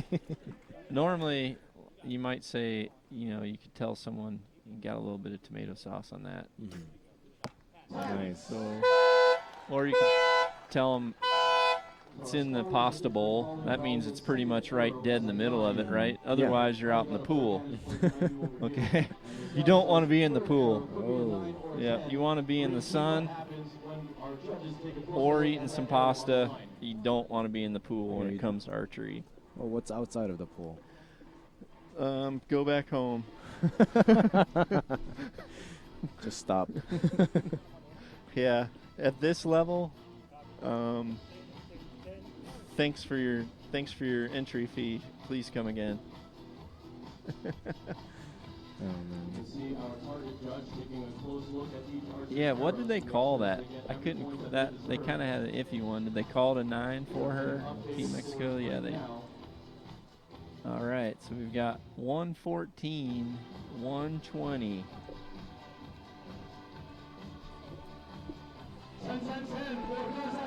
Oh, they did give it to her. It is tied again. Pretty cool. Pretty cool. Just the 2 matches that I'm commentating are the most interesting ones. How do you know that? I don't know. It's obvious. Yeah, they have been very good. No question about it. I'm probably going to hear that horn in my sleep tonight because In your I'm pretty nightmares? sure I'm half brain dead. Oh, thank you for that. Yeah. I feel like I have a clown next to me with one of those horns that just keep doing it. Okay. Fuzz high. Opens with a 9. All right. It's coming down to it. I think we're going to end up having a shoot off. I can feel it. Very cool jerseys from. Oh, Here we go. 9. Just following each other. Yep. A high 9, high 9. I think Mexico has a cool team uniform, don't they? Here we go. 10, high 10.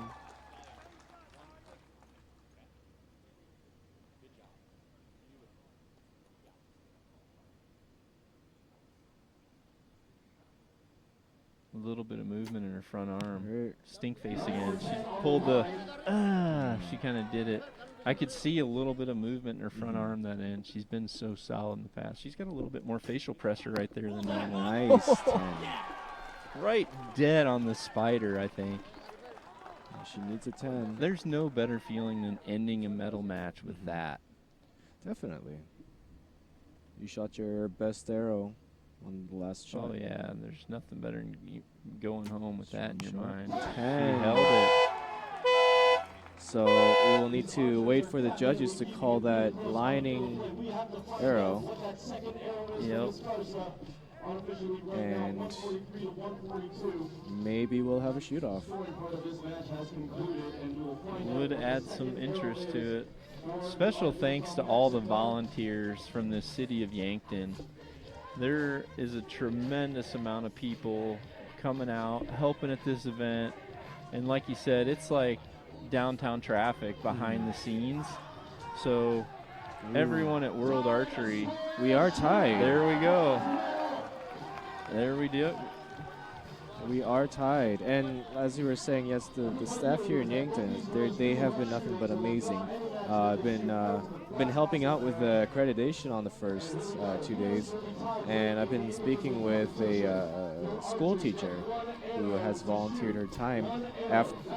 She's out of school on break, right? Yeah, exactly. She's on her break, but she's here volunteering, and I'm nothing but thankful.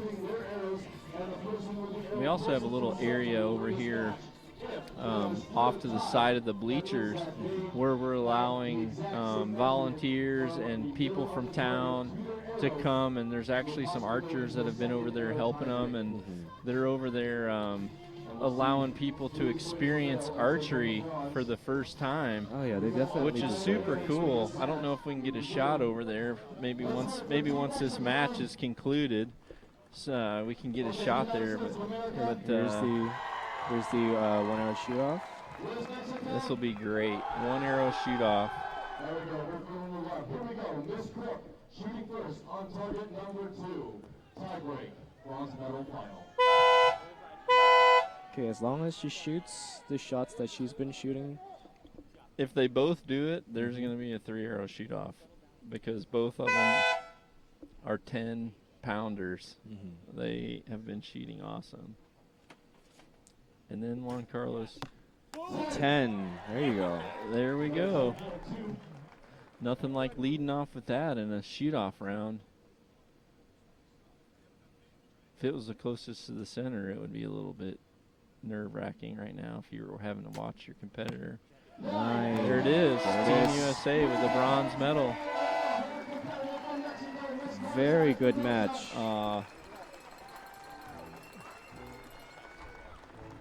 It's too bad they both couldn't get one right here.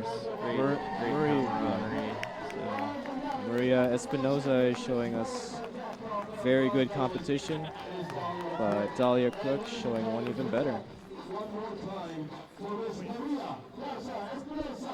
Yeah, absolutely. In your opinion, do you think that having a home field advantage is actually an advantage? Oh yeah. It is, because for me, I'm kind of a stickler for I like to maintain a routine. So there's been times where you go somewhere and you don't really know what to order for food, or they cook food differently. Sometimes just sometimes when you go in Europe, Sorry to interrupt, but here is the where the volunteers are allowed to learn a little bit more about archery. Oh yeah. Yeah, we've got a little bit of a block with that umbrella, but you can see we've kind of got a little target over there so people can just fling some arrows. That guy shot one out in the Tomatoville. But they're over there just shooting, no sights, learning archery for the first time possibly, and that's awesome. They Great definitely feeling. deserve the time that they can get shooting. All right, so this is Edward Kim. I'm signing off, handing the mic back to Juan Carlos. All right, buddy. Right. Thank you for coming. It's been a pleasure, without a doubt. Yeah, it's been a pleasure, John. Okay, thanks, buddy. Thank you. Have a good one. All right, everybody. Well, we're getting ready to get the pretty much the master ninja of World Archery back on here. I'm not sure if the master ninja, but thank you very much. I've seen your moves on the tennis court. I think you have ninja-like reflexes. Okay, thank you. I get the flower. I appreciate it. Here back, Juan Carlos Holgado from World Archery, and going to see the next match. Is compound cadet woman gold match, a gold medal match. This is pretty cool because we've got Iraq in a gold final right here going against the Netherlands. So this is going to be a great match, and congratulations to everyone back in Iraq getting to watch your women cadet. Is she a woman yet? I would think she's a lady. Yeah, we were discussing this in the past. Should we call them women division or the girls and boys division? I think so. I agree with that. We were thinking for the Youth Olympic Games to say the category the recurve boys and the recurve girls, but we were stuck a bit with other sports. Other sports still call them women and men, but yes, I would say it's a girl, and it's not so much a woman, the category. But Iraq has been a tremendous improvement in compound. Absolutely. They have top archers on several World Cups already showing up in the World Championships already in Ulsan in Korea. And it's clear that the para archers from Iraq have got medals in the Olympic Games. So let's say that archery is growing fast in Iraq, and the proof is here that also a young generation is coming to the finals. Yeah, and that's what it's all about, is learning to see this younger generation. We are going to have to get a close-up of that ponytail before this event's over, because in true Dutch fashion, she's out here to make a statement with a big purple ponytail. So if she put that much time and energy into coming out here to the World Championships with a cool hairdo, I think we should at least show it off a little bit later. All right, let's see what we've got here. First caliper release for the week that I've seen. Yep. Deadly in the wind. She came out of that shot like a Peter Elzinga right there. She's like, they like pulling through hard over there. They've got so many good archers in the Netherlands. It's a great country, and obviously JVD being over there too, supporting archery to the world. Hide everyone over there. There's been really good matches so far. It's even if whether the archers are shooting good or bad, it seems like the competitor next to him have kind of done the same. So we've had good matches. Now you will see for the first time that windsock is slightly pushing away from us, so you can see that little group being a little bit to the left there. Good to see our scoreboards working again. Yes. Fatima is 1 point below to Evelyn, 26 and 27, but we have to see a liner. The last arrows are 8, very close to a line. We mark it in the graphic like an asterisk, which means that this 8 could be a 9. Or it's unofficially keep an 8, yes. And but going back to the releaser, it's in many countries that they start compound at the beginning. They use this the caliper release, the wrist strap. Yeah. And when they start developing and growing in the compound, they go back to back tension release, to all the different options you have. But so it's not strange to see this caliber releaser with the trigger in the index finger. In some countries that they are not too developed and have not so many arches. Yeah. This is I think that's something that we saw a lot more of in years past, and we continue to see less and less of it because it's easy to start shooting like this. It's easier at the beginning, but then you have a limit. Yeah, there's pros and cons to all the different styles. For the most part, it's very difficult to continually try to have surprise shots with a caliper release because the most sensitive finger on your hand is your index finger, right? So you can really start to anticipate any bit of pressure that you're putting on that trigger. So by moving that trigger to your thumb, which has a lot less sensitivity, you're able to focus more with pulling through with your back rather than your finger. And punching. Yeah. Getting the shot, yes. And you can see that she's got her finger, the trigger right on the tip of her finger, Whereas what I really like to coach people, if they're set on having a wrist strap, is to be able to get their finger completely curled all the way around that trigger, and then relax the other 3 fingers so that they're maintaining pressure on the trigger and they can activate it by pulling with their back. The entire arm If and you not put only the finger. if you put the tip of your finger on it, then it's easy to just flick it or swat it, and then what happens, especially in a situation like this, you get to the point where you're not aiming very long, which we've seen from her. She just goes if you're on the gold, you kind of just hit it, and that's what you don't want. And adrenaline affect more. You are more nervous. You make the shot faster, or maybe too soon. Absolutely. And a little reaction might happen. But we can see that she came in qualified yes. number 1, and I can tell you from experience that style of shooting can be extremely dangerous for other archers in foul weather conditions. Yes. So the rain and the wind played right into her favor. She managed to do this with right. this way to release.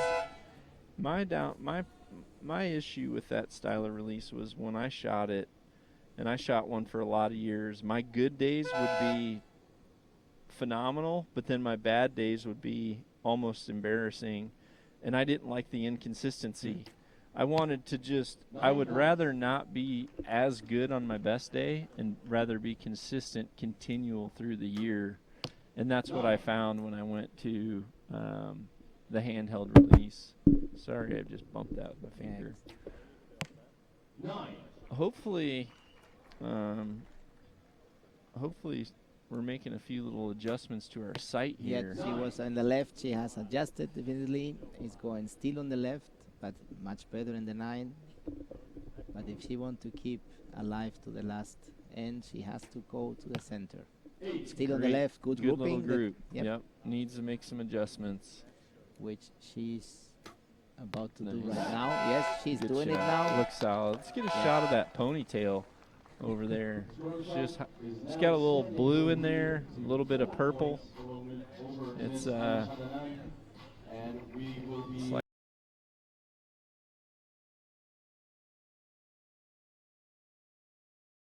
now what TV crew is trying to do it. She's got to turn around though. Let's see if she can turn. And we see the ponytail. That's you are she's so hiding curious. it. She knows we're talking about her, so she's like, yeah. Oh, there we go. There we go. You can kind of see it.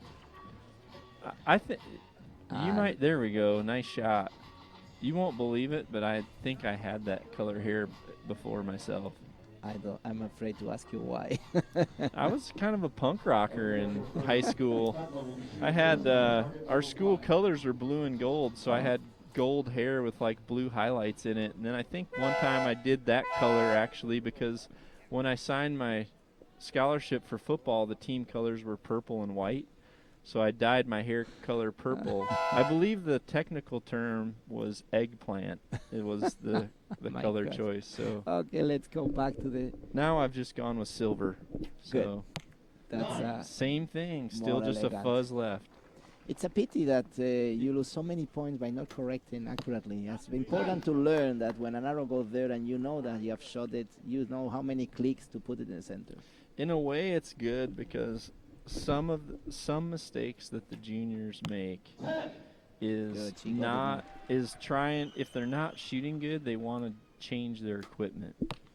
Sometimes it's good to just have so much faith that your bow and your equipment is right that you're not really wanting to make too much adjustments. But in this point of view, she's making way better shot. She got it. That shot, she actually pulled through the release, and you could see her whole hand come back. That first end, she was just hitting the trigger with her finger, and you can see the difference in left and rights were substantial. Still a 4-point lead for Evelyn, and this end, they both did 29-29. And we are going into our final 3 arrows of this gold medal final. They tied in this end, but it's still Evelyn leading by 4 points. So we have one more and to go. If you could pick, coming back 4, it's tough. if you could pick one item in archery, because right now we're talking about releases, but if you could pick one archery item that completely changed the results in the sport, what would it be? The results in the sport. Like that helped improve scores. If you could pick just one thing that had the most impact. In equipment. In equipment, the one thing that had the most impact.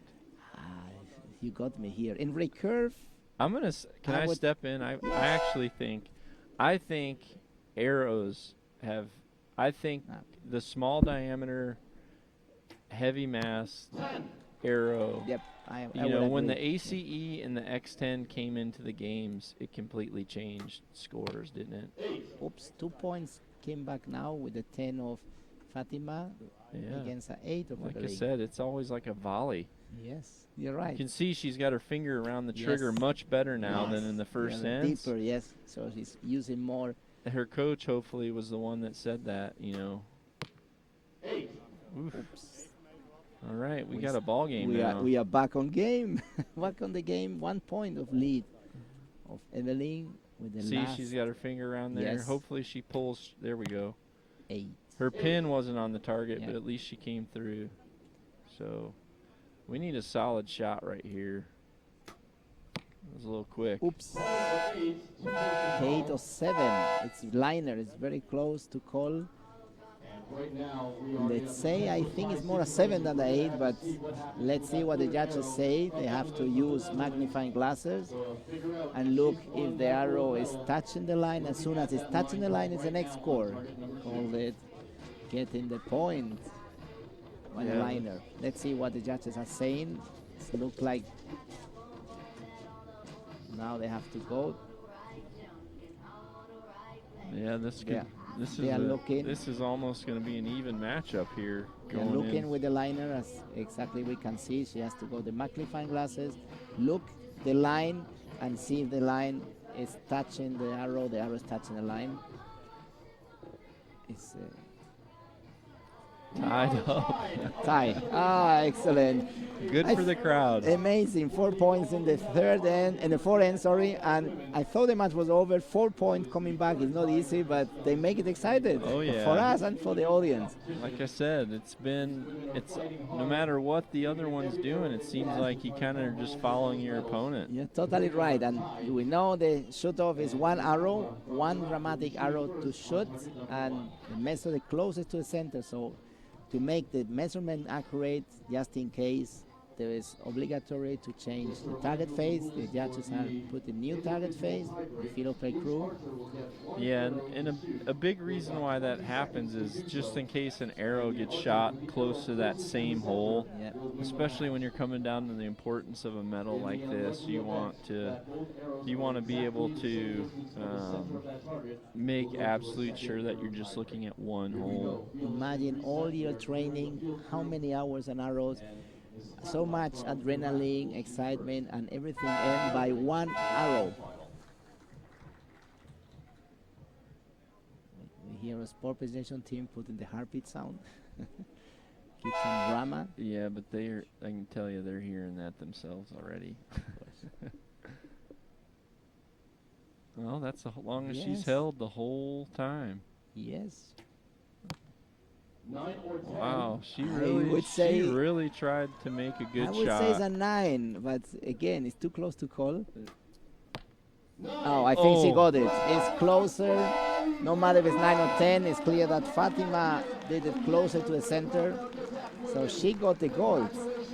The Iraq archer got the gold. Yep. This is very good news for Iraq, of course. Yeah, congratulations everybody back there. She started behind. She was all time behind until the last arrow of the 5th end that she tied the match. Wow, that's a comeback. It's awesome. That's archery. Yes, the president of the Iraqi Archery Federation jumping in a not allowed area, but it's all totally normal and justified for the happiness. It's a long trip. They struggle a lot to travel to get the funds to come to events. As you can imagine, it's not easy to get the funds for a sport like archery in Iraq. And coming here, staying all this time, making all this effort, going through the visas process, to the flight arrangement is not easy for them. And getting back with the gold is an amazing success and achievement. Congratulations. That's awesome. And still a silver going back home to the Netherlands.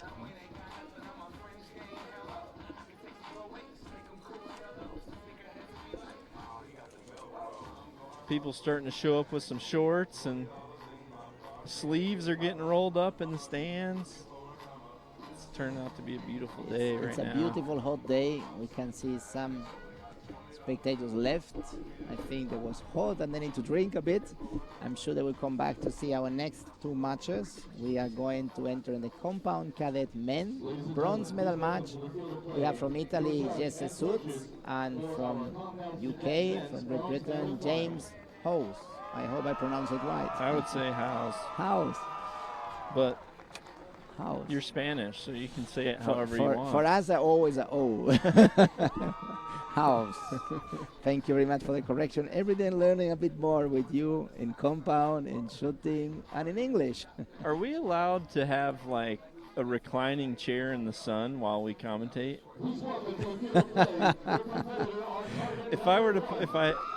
If you ask me to do it again, I'm going to put in a request for a non-metal chair and with sun on my face.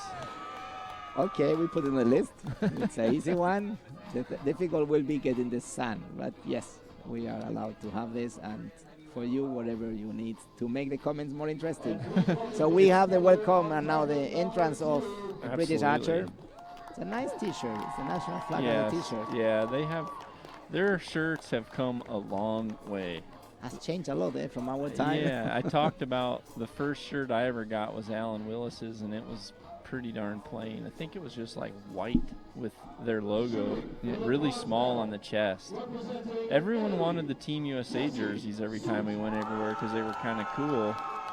One of the problems we have been seeing here is that, of course, they want to exchange T-shirts with all the countries and all the archers, and of course the federation give the uniform for you for all the year, not for changing all the time. We are still not like baseball or football, or European football, that you get a uniform every match.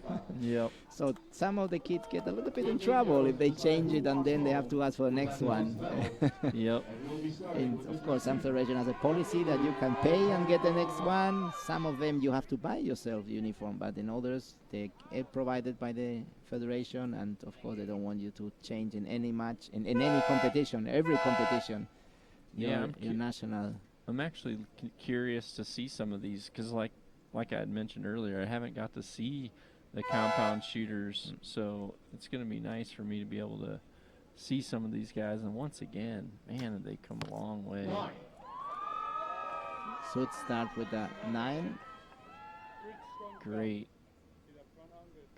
posture. It looks really good. Yeah, solid shot, solid start. Heck yeah, that's awesome.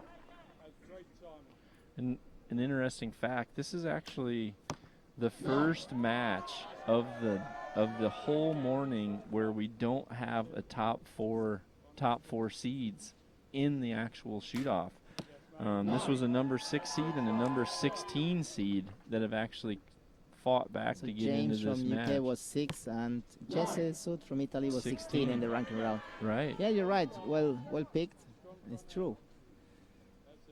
Very relaxed front arm. Looks really good. You can see his front fingers going down, which is nice. Some people curl them up. He knew before shooting. He knew was not aimed properly or was not in the right moment. But they start both with 27, and it's always kind of a bummer when you put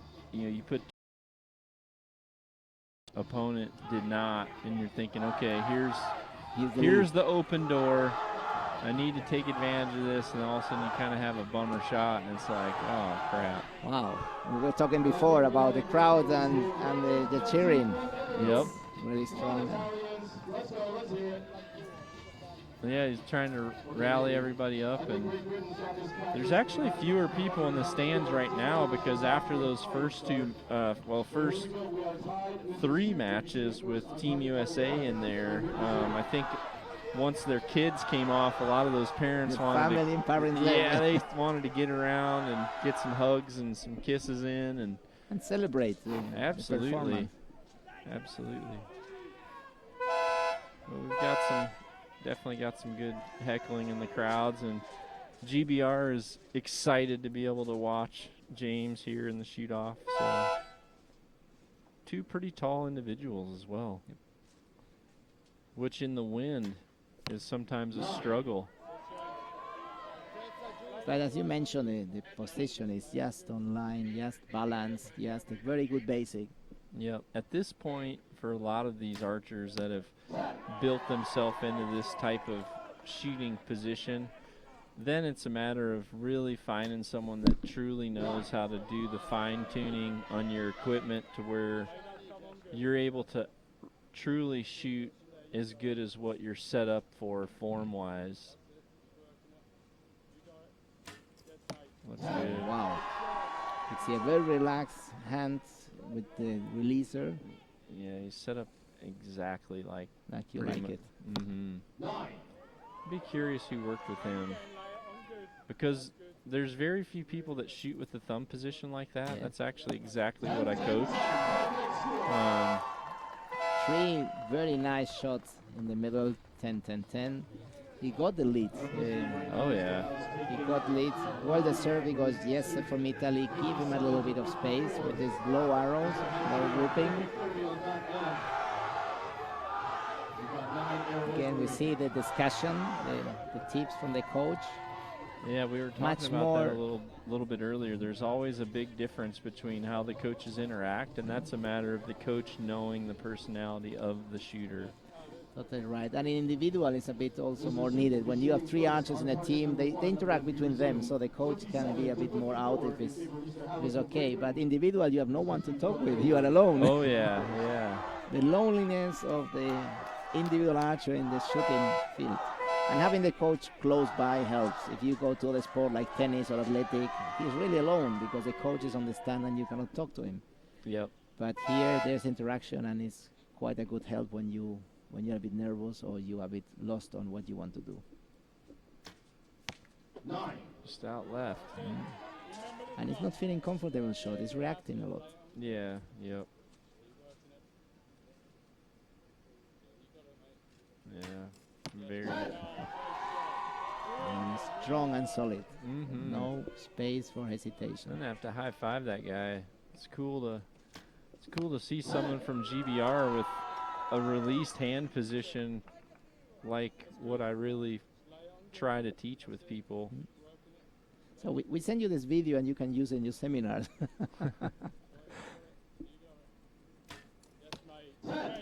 That's a great shoot. Yeah. Exactly the same shot as before, in timing, in form, in reaction. Yep. Yeah. He is in the match. There we go.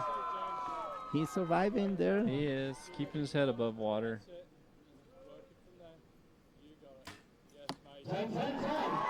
What to say? You have a second 30. Yep. He doesn't want to give any little window to have yes coming back. 87 to 83 in favor of the archer from You can see that archers are hydrating, drinking. It's quite hot here. Oh, It's yeah. a little windy, but especially hot. And it's important to keep yourself hydrated, to have your body ready for the next shot, your mind clear.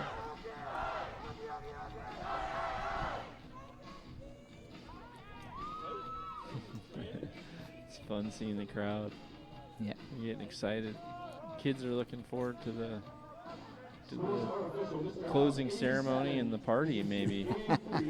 We still have to go. Today's compound and tomorrow recurve full day. But yes, I guess as soon as you are out of the competition, you try to see what you could do better for next one and start thinking on the party, especially in these ages. Yeah, if you're still in, but I think if you're in the bleachers, you're ready for the party.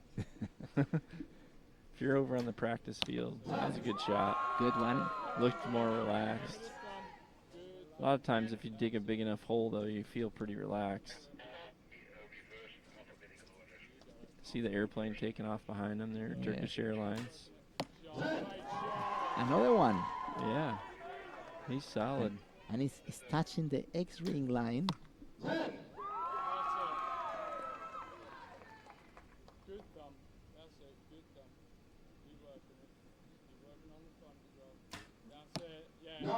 The first one he missed.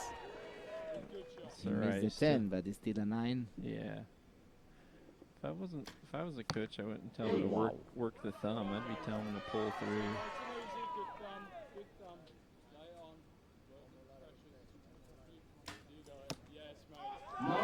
Same spot. Same spot.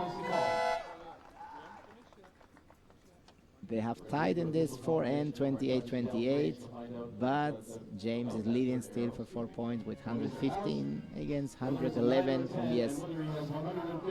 I'm afraid to say, like before, 4 points is difficult to come back when it happened. Yeah. So better I don't say anything and let's enjoy what they're doing in the next. We need to get a video here of Dean, the official photographer over here.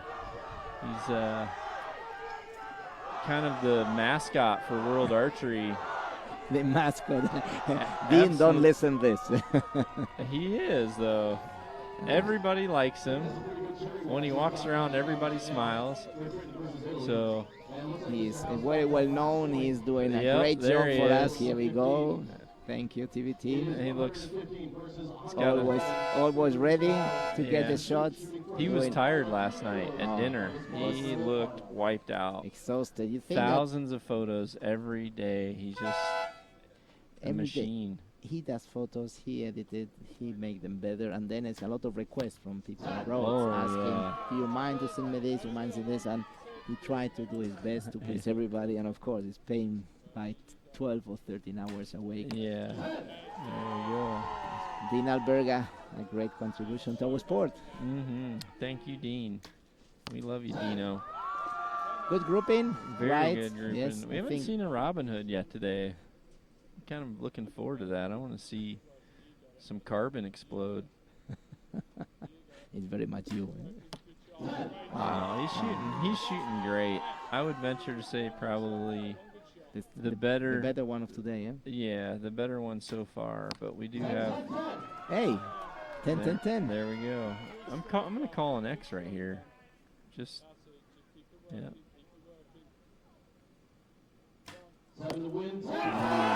What a way to win, eh? Yeah, My nice. God. 3-10, 2 of them in the X. No giving any space to have our Italian champion coming back. It's a good fairness and sportness here. It's a good match that Team GBR in the stands. They have a good ride. Look, the happiness, the tension is out. It's this moment when you just shoot the last arrow. Oh yeah. You explode. All the adrenaline is out, and you start enjoying. Now is the moment to enjoy. But very good performance, very solid shot. I think has been the best match so far. Oh yeah. The best score as well. And archers are leaving. We are coming to the gold match. Yeah, congratulations, guys. Good match. And to be honest, every single archer that is going to be shooting today or tomorrow has earned every bit of that position, because these conditions 2 days ago were a nightmare for any archer, and they definitely showed a lot of poise. In my opinion, just winning the matches they won to qualify almost makes them a medal. It should make them all a medal winner, because that was a tough shooting the other day for sure. It tested your wits. We were talking about this. I was surprised in only 5 or 6 years ago, you have a day like this and you hear people complaining, you see archers with strange faces. They were smiling, they were laughing. Oh yeah. They were accepting it and just working in how to deal with it. And I was really impressed with the attitude of all these kids and the coaches that was like, this is what it is. It's outdoor sport, it's wind, so let's deal with it and enjoy as much as possible what you can do with it. the atmosphere was very positive, even that we all were freezing, sweat, and trying to go out of this and surviving with the wind. So congratulations to the attitude, and that's some of the things that I've learned in this championship, how these things has changed in our sport. So far, the higher ranked person has won every single match. Wow. So if you're a betting person, you might want to put your money on Hungary right now. Yep. Not to take anything away from Turkey, because this will be a good matchup. Sport is always full of surprises, and there are exceptions in statistics. So we have the gold medal match of the compound cadet men. We have our archer from Turkey, which is Serdar Portai Maras, and we have the archer from Hungary, which is Victor Oroz. Sorry for my pronunciation if any of those archers on those countries realize that. Yeah, I'm going to continue to let you do that, because pronouncing some of these names is not my forte. Representing Turkey, Serdar Maras. Turkey, one of our strong countries in archery, both in recurve and compound, and doing to work with the good plan to work with the youth, trying to come back as one of the leading countries that they have been worldwide some years ago. And in compound especially, we can see more and more talented archers coming to this international event. Yep. Always a full team. They bring archers, a full team archers to most of the international events, and that's payoff. You see them getting the experience they need to reach finals in World Championships. And they're the official airline of World Archery. Turkish Airlines. Turkish Airlines. Move us all around the world. Yeah. The best archers in the world, they land while using Turkish Airlines, and then they rent a Kia and then drive to the tournament while they're drinking Dasani water and watching the time in the Longines watch. Yeah, yep, exactly. And of course, always wearing a Fila polo. Good. Oro start with a 9 and Maras with a 9. It's important to get a confident shot in the first arrows to feel in the game. Like that one? Yes. That gives a good, solid breath and confidence. We've got another wrist strap release here in the match. Yes. 8 up. Yep. I think that's one thing that some of the Eastern countries that are still using that technique, I think you'll see that go away once they find the right coaching to work them through that. But this technique certainly has won some World Cups. Yes, and as you say yesterday, with tough days as wind and rain together, it's you can manage it a bit easier, or you can find more solution to survive under these conditions. Good, we have a lead from Victor, 28-25. For those that were betting following the advice of John Dudley, are now in chance to get some money. Betting in sport is an interesting matter. We have been approached several times by companies to go into this betting in archery. It's as you know, there's more and more happening in internet. We have strict rules now that archers cannot bet, of course, themselves. But it's one of the dangers nowadays to get too much betting in sport and start doing strange things like we see in some of the professional sport. Oh yeah. I would say don't do it. And there's always upsets too, but yeah, they're I guess I don't want to be negative, but one personal point of view that I would say is, a minute ago you were talking about the youth archers when you come and the weather's nasty and you just look at the look on their faces, and they're out being positive because their coaches are here telling them, keeping them focused on what they're doing, and they're really not down and out. They're here to have fun. They're here to shoot. In the end, they're hoping to be here in a medal match. But I think there's a big difference in the meaning and kind of the values to an archer at this level versus once you get to the level where they're shooting for the kind of money they're shooting for. Because it's easy to be sour when you know that you're trying to shoot for $10,000 and the conditions are not favoring your style. So, I mean, you're kind of there not necessarily being grumpy because you're a sourpuss, I guess. It's, you know that the conditions for that weekend not help you to get this are prize. not helping you, and there's a lot more at stake, and that's just how it is. You know, for a lot of these archers now, it's a job. Whereas at this level, it's kind of like, you know, you watch collegiate sports and some of the professional sports because there isn't such a great emphasis on the money at that point. Of course, make a huge difference when you shoot for your honor or for your performance, or you shoot for money. We could see a very good 30 up, but the reaction is quite shocking. Anyone who is not expert in compound and see the 3 shot has been reacting and moving the arm, how is this possible? Well, so 31 and a quarter, 31 and a half inches. For my bow, at my draw length with my FIDA arrow, takes about 18 thousandths of a second from release to when my from when my arrow passes the bow. So I really think that by the time your brain even hears that click, that arrow is kind of already passing. I don't think you're able to really catch that arrow and throw it into the right spot. So, but then why react? It was not in the 10. He knew it was not perfect, or it's a surprise? Well, I think that's something that some of the first FIDA archers did, and now kids watching it just kind of build the habit of doing it. Catching it. Yeah, I don't think you can catch it personally.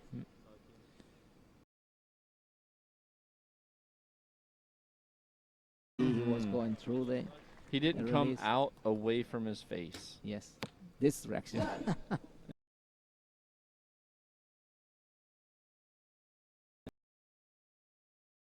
Already another 10 in the same spot, centered high at 12 o'clock. There we go. See how he's coming back around instead of out away from the face? Makes a big difference.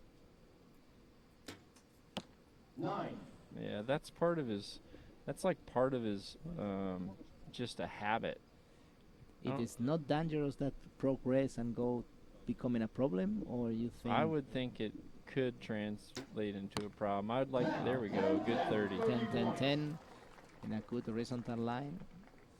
Yep. See? Ooh, a big reaction here. Yep. Don't bet against the Dudley.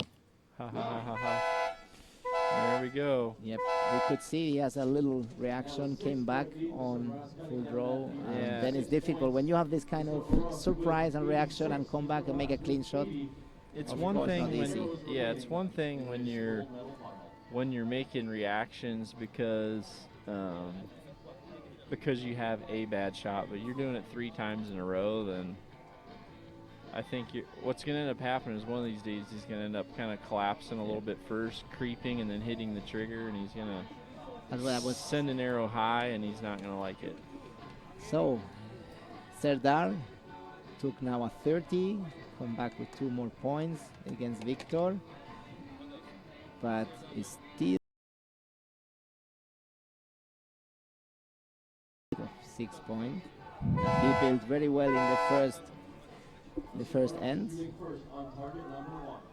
So we go to the end 4.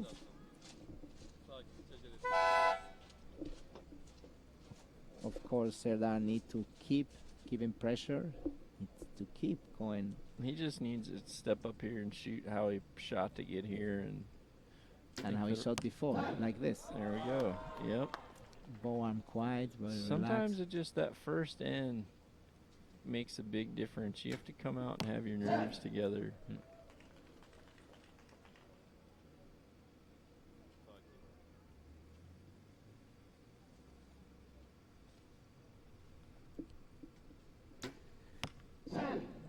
Exactly same spot, a bit high. Yep. Are we going to have the drone out here to fly around later?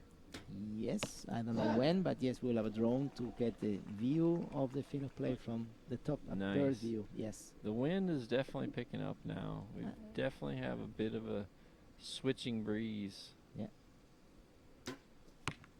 Ooh. That could be. Nine. Okay. All right. Still 1 point. So we Yes, have a he 7-point match right now, don't we? We had 7. Yeah. Yes, it is. Going into the final 3 arrows of this So gold medal final. Victor got a good lead, 115 points. Yep. Serdar, it's a bit behind, 108 points. It's very, very tough to come back with this 7 point in 3 arrows.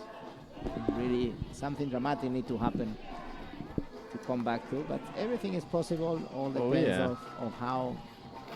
If now Victor is very conscious or very aware that he can win, and the mindset change, you can have surprises. If he's focused and know how to make the shot and does it, he can get the gold medal and bring a medal back to Hungary.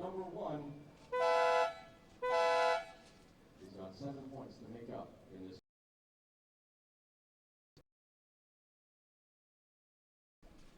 Yeah. I would have looked around and said, "Is that all?" Wanted to make it tough. 9. All right. Now he's got 8, maybe.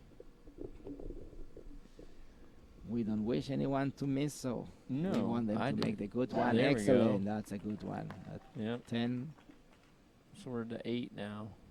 He's gotta put 2 in the X ring.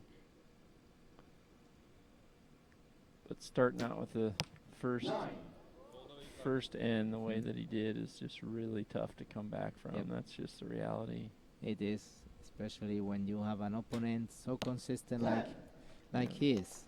Victor is not giving any opportunity and is being solid on the 10 Yep. with his special reaction.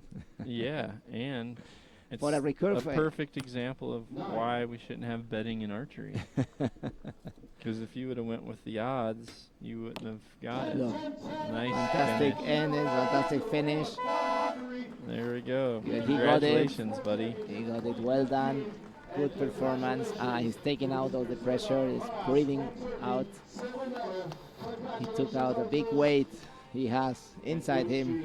And it was getting, as you say, the higher rank also won again. He did it again and again. Yep. Number 2. There we go. Number 2 ranking round and number 1 in the finals, winning the gold, celebrating with the arms. Go. Very good. Sponsors there. Yes, and here we have the coach making photos, competition to Dean. Oh, yeah. Making photos of this moment, for sure. A moment that he will never forget, winning a gold medal in a World Championship here in Yankton, South Dakota, in the NFAA Easton Archery Center Complex, a huge facility, where we have the outdoor ranges for target, we have the indoor ranges, we have the field ranges, the 3D ranges, we have everything what you wish if you're an archer. And waiting now to start the award ceremony of this morning session of the Cadet. It will start in a few minutes. Everything is ready, the podium, and we got the information of the presenters and who are the winners, so we can inform all of the audience what we are going to see. We can see the day has been sunny, very, very little wind. Conditions of the practice field are a little bit different. Artists have been traveling sometime in the first 2 or 3 arrows, but managed to get the site ready in the second end, most of them. We have seen not so much exciting matches in team, but very excited one or close one individual. Oh, yeah. Yep. There was a lot of excitement during the team rounds, but when it came to actual scores and getting to see a few shoot-off rounds, we got to see that during those individual matches, which is always it's fun as a spectator, not necessarily fun as a competitor. Archer. It's a different story to be there and struggling or feeling that you have not lost, you've lost the feeling, you've lost the control of yourself. You know what you want to do, you know how to do it, but it's not happening. Yep. It's a frustration. Or just the opposite. You start doing things and everything go easy and go in. I don't know why, but things go well. Oh yeah. This zone, this focus that when everything goes together, arrows go in no matter what you do. I love those days. You could say it's a mindset, it's a proper preparation, it's confidence. Any archer call it different way, but I would say it's all together, a little bit of everything together at the same time. Mm-hmm. Absolutely. What is clear is no one of those archers arrive here because luck.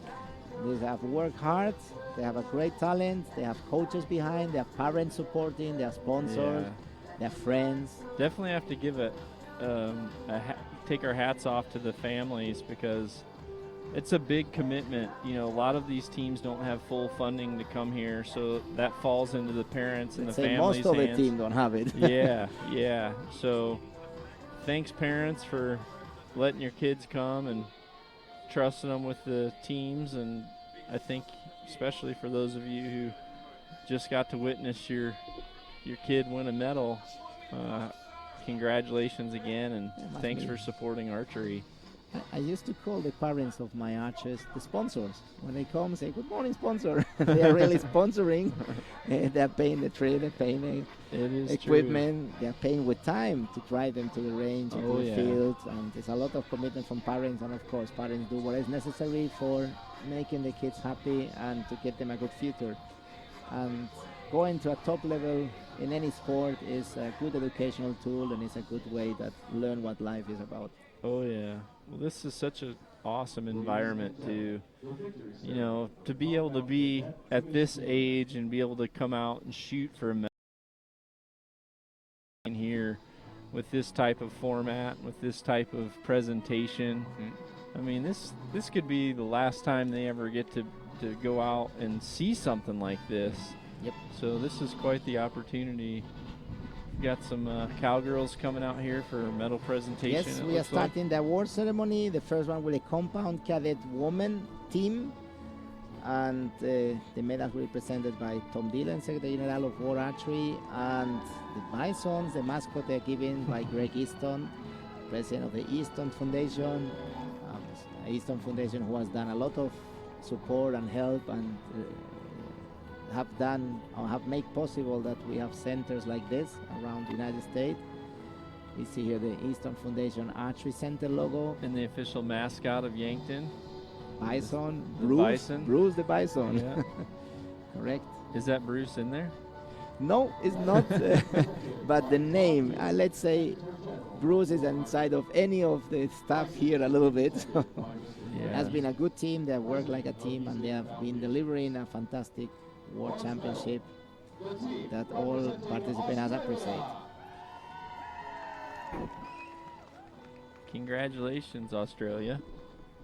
Bronze medal. First ones to step on a podium at this World Championship.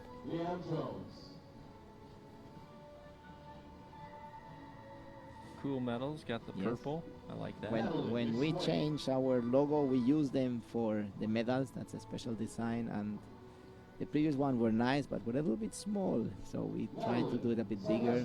Yeah. Being world champion is a big accomplishment. Can I trade in my smaller ones for the bigger ones? We talk later off the record. The color is changing every year. This year we choose purple. Yeah. Last year was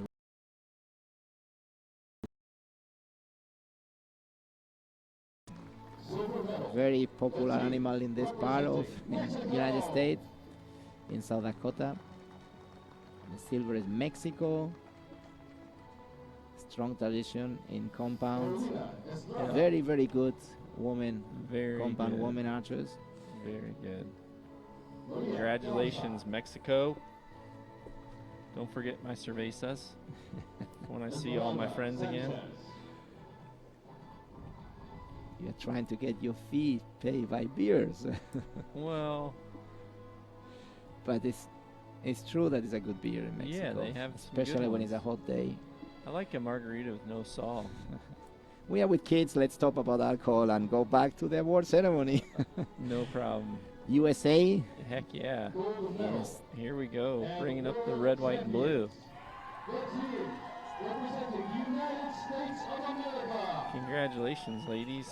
Very well performed, very well done, very consistent. All the competition, all the A lot of championship. parents in the stands taking pictures and excited about that.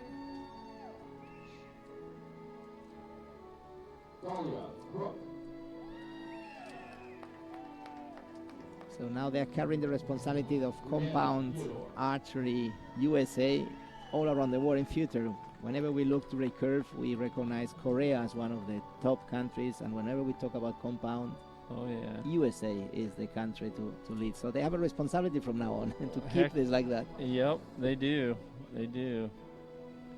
Happy faces, well deserved. Absolutely. Yeah, they did a great job. Oh, sorry, a fly attacking me. The national anthem of the United States of America. I gotta take my hat off here.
It's very emotional Yeah. when you're on the podium and Oh, you it hear your is. national anthem. It is for me right now, just hearing it. Some little tears sometimes Yeah. come out. Of course, Yeah. it's when you work hard, you dream or you aim to get the goal. But this is a recognition that you have done it, and hearing your national anthem on the podium and knowing that was because of you, give emotion, eh? Oh yeah.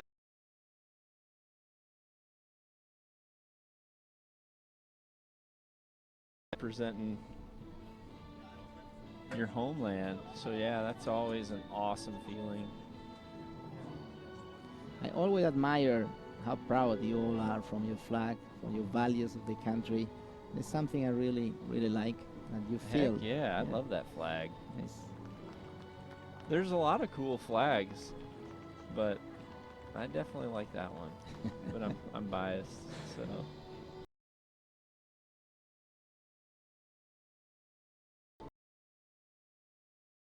Getting really Involved, yep. cool.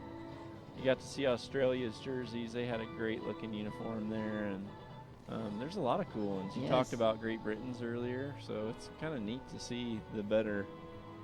Yeah, getting more and more design uniforms, more and more they get the event they're going. So right in the event, some of them are putting how many medals they won. So we start getting much more like other professional sport where each t-shirt has not only identification of the country, but who you are, your history, and a little bit of personalization. So Oh yeah.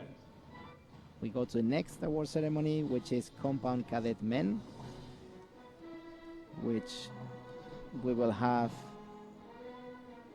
Bruce Cole, president of the NFAAA, and the man who brought this event here, presenting the medals, and Mark Johnson from Trans-Canada, sponsor of the Youth World Archery Championship. Mark Johnson presented the bison, the mascot that kids for sure will have at home as a very good souvenir. Oh yeah. Yeah, absolutely. In the opening, there was a live show with bisons riding here with a cowgirl, but not a cowboy, and they were all amazed to see two real bisons, the size, and they were following orders. Oh yeah. They have them When they want to. Yeah. That's what she says. Sometimes they don't listen at all.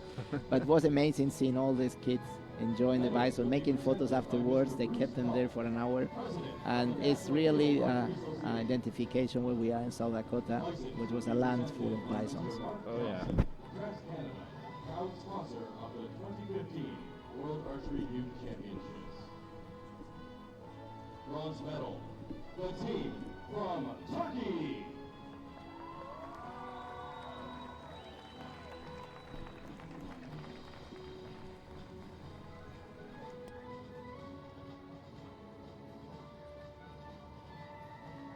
Henrik for Goose.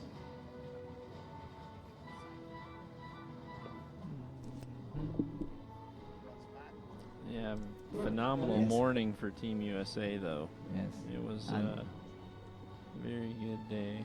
Turkey got the bronze. Yep. Also a very cool country logo. Got Yes. their flag up there.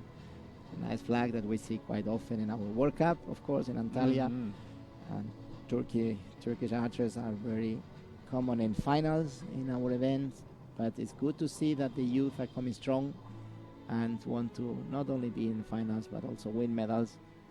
So well done by Turkey. Good team, young team, and again happy faces. Silver medal, the team from Great Britain. And here we have our Great Britain, getting the silver. We have seen them shooting today. Most of these bronze matches of team were done yesterday to not make the session or the session this morning so long. So we didn't see the match of Turkey, but we have seen the one of Great Britain, USA, and here they are getting the medal, well deserved.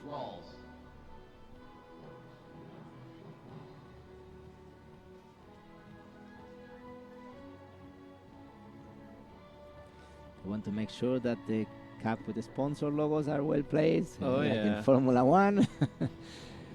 It's a good gratitude to those that sponsor them and support them.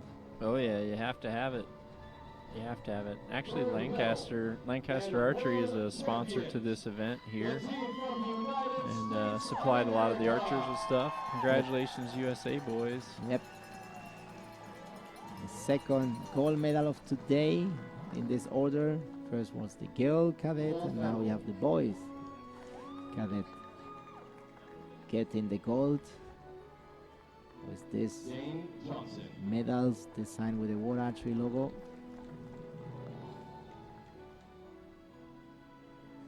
Again with the US flag, of course. Oh yeah, yep, absolutely.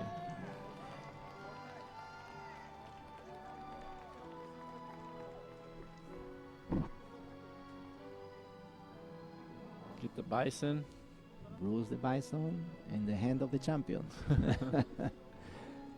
What we are seeing more and more is personalities in our archers.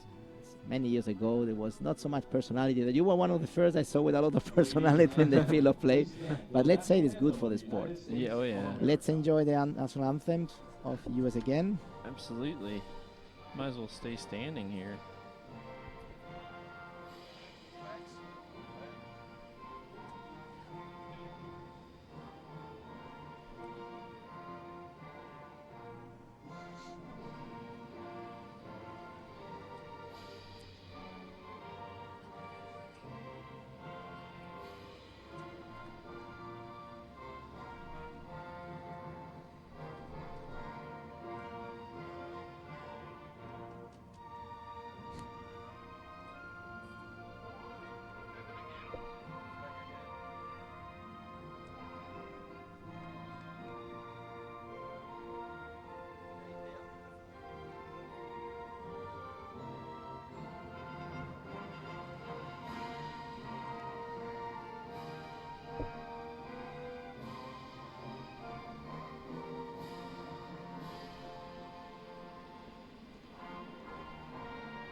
Excellent.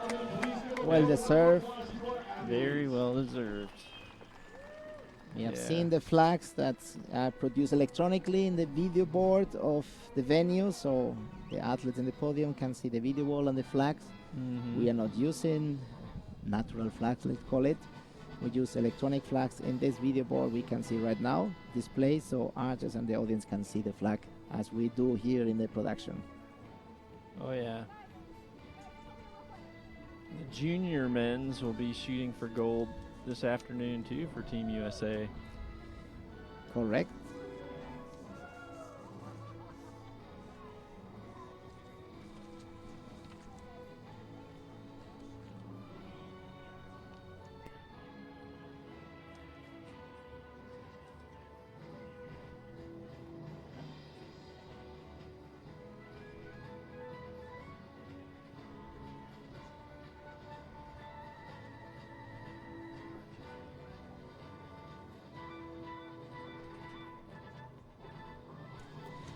Good. We are going now to the next ceremony, compound cadet mixed team. Mixed team, 1 man, 1 woman shooting together. Yep. And Schramm, Executive Director of the Yankton Chamber of Commerce. And the Bisons, the mascot, will be presented by Paul Eichhoff from Polaris, a proud sponsor of the 2015 World Archery Youth Championship. And we will have our archers from Mexico, Great Britain, and USA coming. Victory ceremony for the compound cadet mixed team event. In our time, there was no mixed team. We were not able I to mix. We are not allowed to mix. Yeah. It's a division of. We started this idea in 2000 in the University World Championship, and we said, why this rule? Remember the rule that was 10 meters different between the men and the women field? Yeah, yeah. What is this? So we introduced this in the university event. Became very successful. Was very good. So we say, why we don't do it in World Archery? So we brought it into art and World Archery. Let me remember, I think it was 2007 or 2008, with the goal to have it as one of the Olympic disciplines in future. And of course, if we want to ask for Olympic, we have to do it in our events. And we did in the World Cup, very successful. We went to World Championship, very successful again. And now it's like a normal division, a category, but it was not like this 10 years ago. Yep. And it's a good example how men and women, boys and girls can work together. And sometimes, or very often, women are shooting better than the men. Oh yeah, and they do.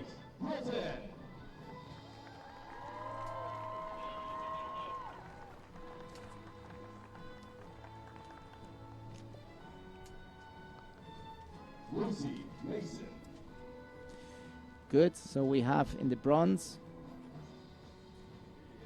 archer from Archery GB.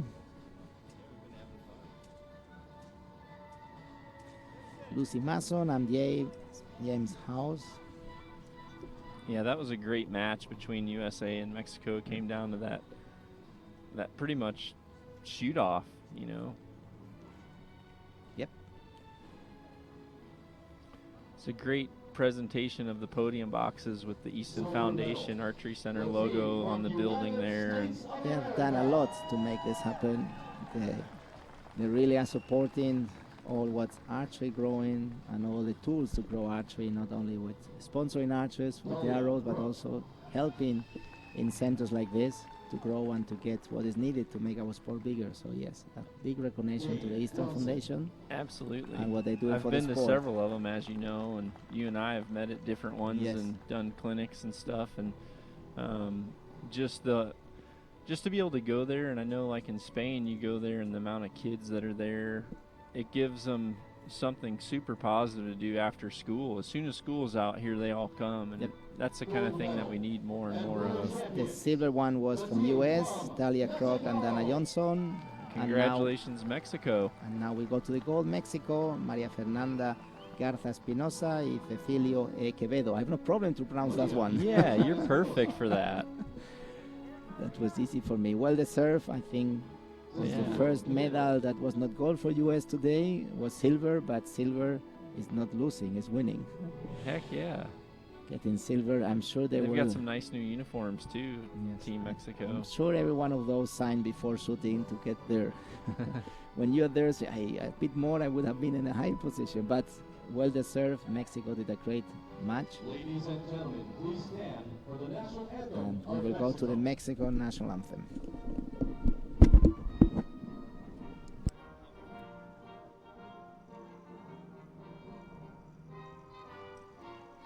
Beautiful day.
round of applause to our athletes.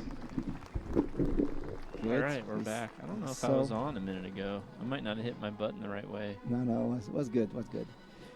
We have seen the flag a bit more because the production we are doing for YouTube is the same we do for the spectators here. So we have forced to put a bit more of the flag so the athlete can enjoy the flag and they can see it on the them. They screen. look really good flowing in the perfectly photoshopped area. Good. We are getting ready for the next one. That will happen just right away. It's a compound cadet woman. And we will have the medals presented by Bruce Cool, president of the National Field Archery Association, the man who brought this event here, and the bison will be presented by Greg Easton, president of the Easton Foundation. As we discussed before, a strong support to all the archery centers in the US and all around the world, and helping to make the sport bigger and better. And we will have the archers from USA, Netherlands, Iraq, Ladies and gentlemen, entering the field of play in just a few seconds.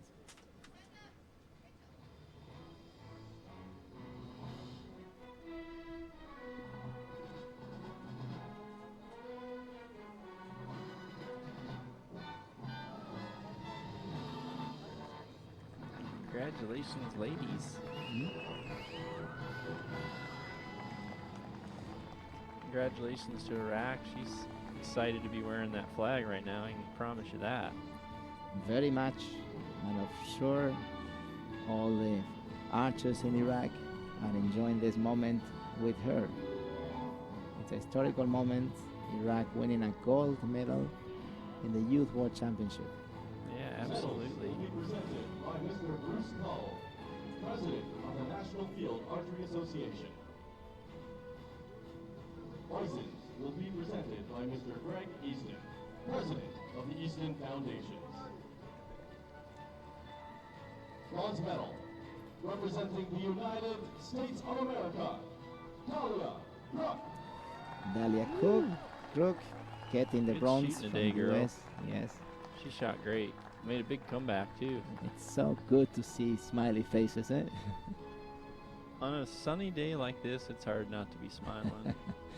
When you are on the podium and receiving this medal, this medal that certifies that you won the bronze in the Youth World Championship. Yeah, if I was on stage and it was this sunny, you'd be blinded by my teeth. Representing the Netherlands, Evelyn Groeneveld.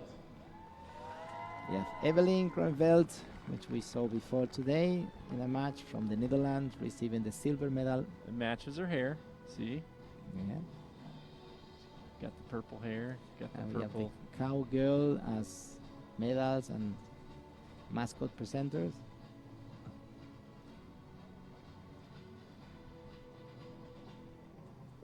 Gold medal and world champion, representing Iraq, Fatma Amashadani. And here we have Fatima full of joy. Still maybe not believing it. I know, that's awesome. You start realizing probably after a while out of the podium with everybody congratulating you and receiving the felicitation or the congratulation from your people in your country. Oh yeah, it'd be fun to get off the airplane back home, I bet. And have a lot of excited people. Ladies and gentlemen, We will go to the national anthem of Iraq.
gentlemen, please give a warm round of applause to our athletes.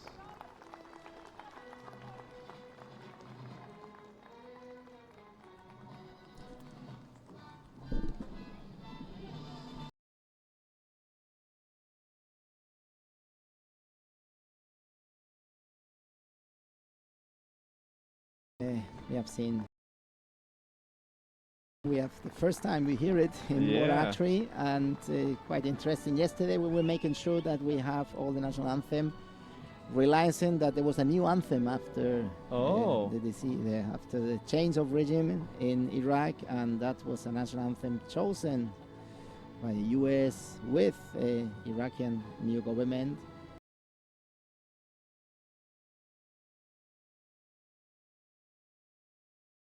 From the Arab countries, and they decided that will be the national anthem. And we always try to make sure, or we make sure that there's the right anthem. So we asked the coaches to come to check it, and it was quite interesting to see the coach of Iraq checking the anthem and say, yes, it's this one. Yeah. Good. And she was very proud, of course, to hear it. We are very happy to have Iraq archer winning a gold medal.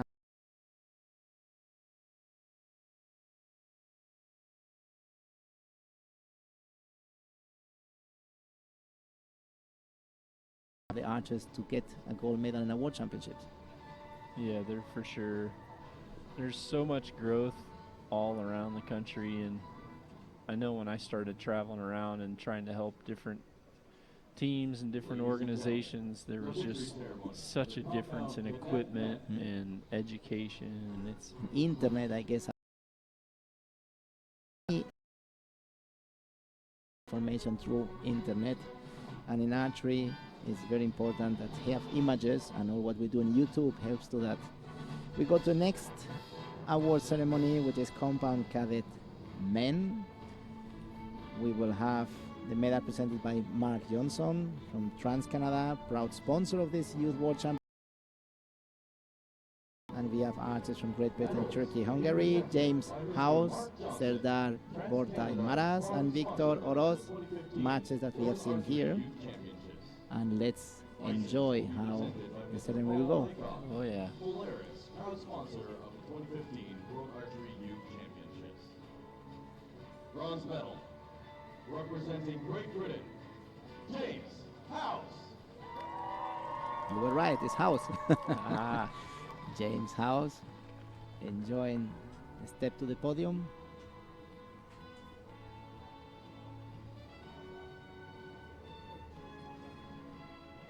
In individual matches, we could see the bronze medal match, things that we could not see in the team, but we saw him winning this bronze early today. Solid shot, very confident. yeah, he's shooting very good. Very good. And John liked very much how he managed the release. Oh yeah, it was good. I liked it. Serdar This guy made Bortay, a good comeback. Serdar Bortay Maras getting the silver with his national flag all around him.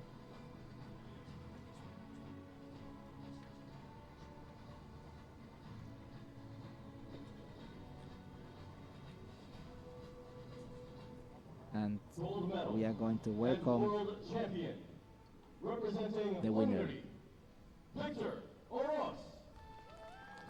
Congratulations, buddy. Shot Yes. well in qualification.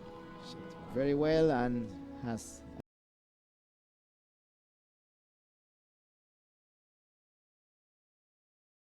active, making many tens, look quite controlling his nerves, and he deserved this gold medal.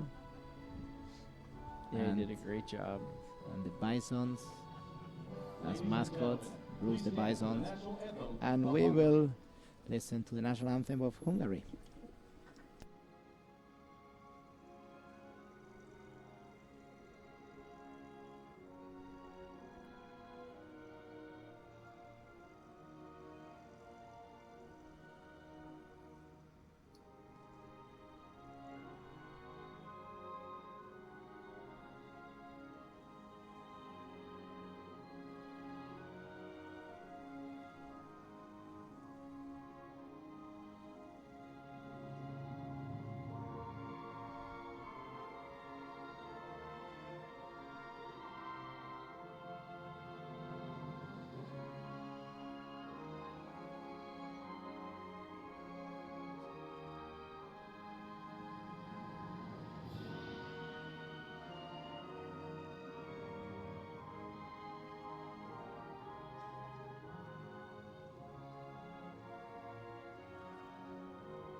Ladies and gentlemen, please give a warm round of applause to our athletes.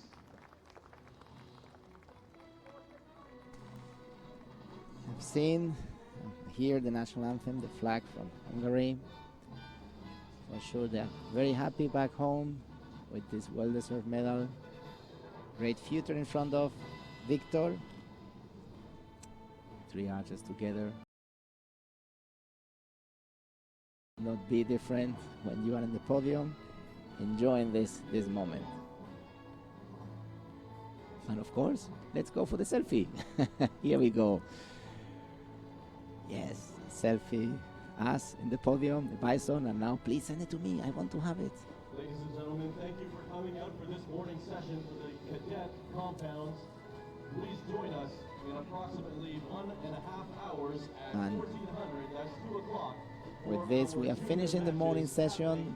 We have done all our cadet compounds. We will come in the afternoon with our compound juniors. It's the day of compound, so we are finished with the cadets, and we will come back in the afternoon at 14 hours local time with the junior compound matches. We will have junior women team, the compound junior men team, the compound junior mixed team, then following by the individual matches of junior women compound, gold and bronze, and junior men compound, bronze and gold. Thank you very much for following us, and we'll be back in a few hours with the juniors.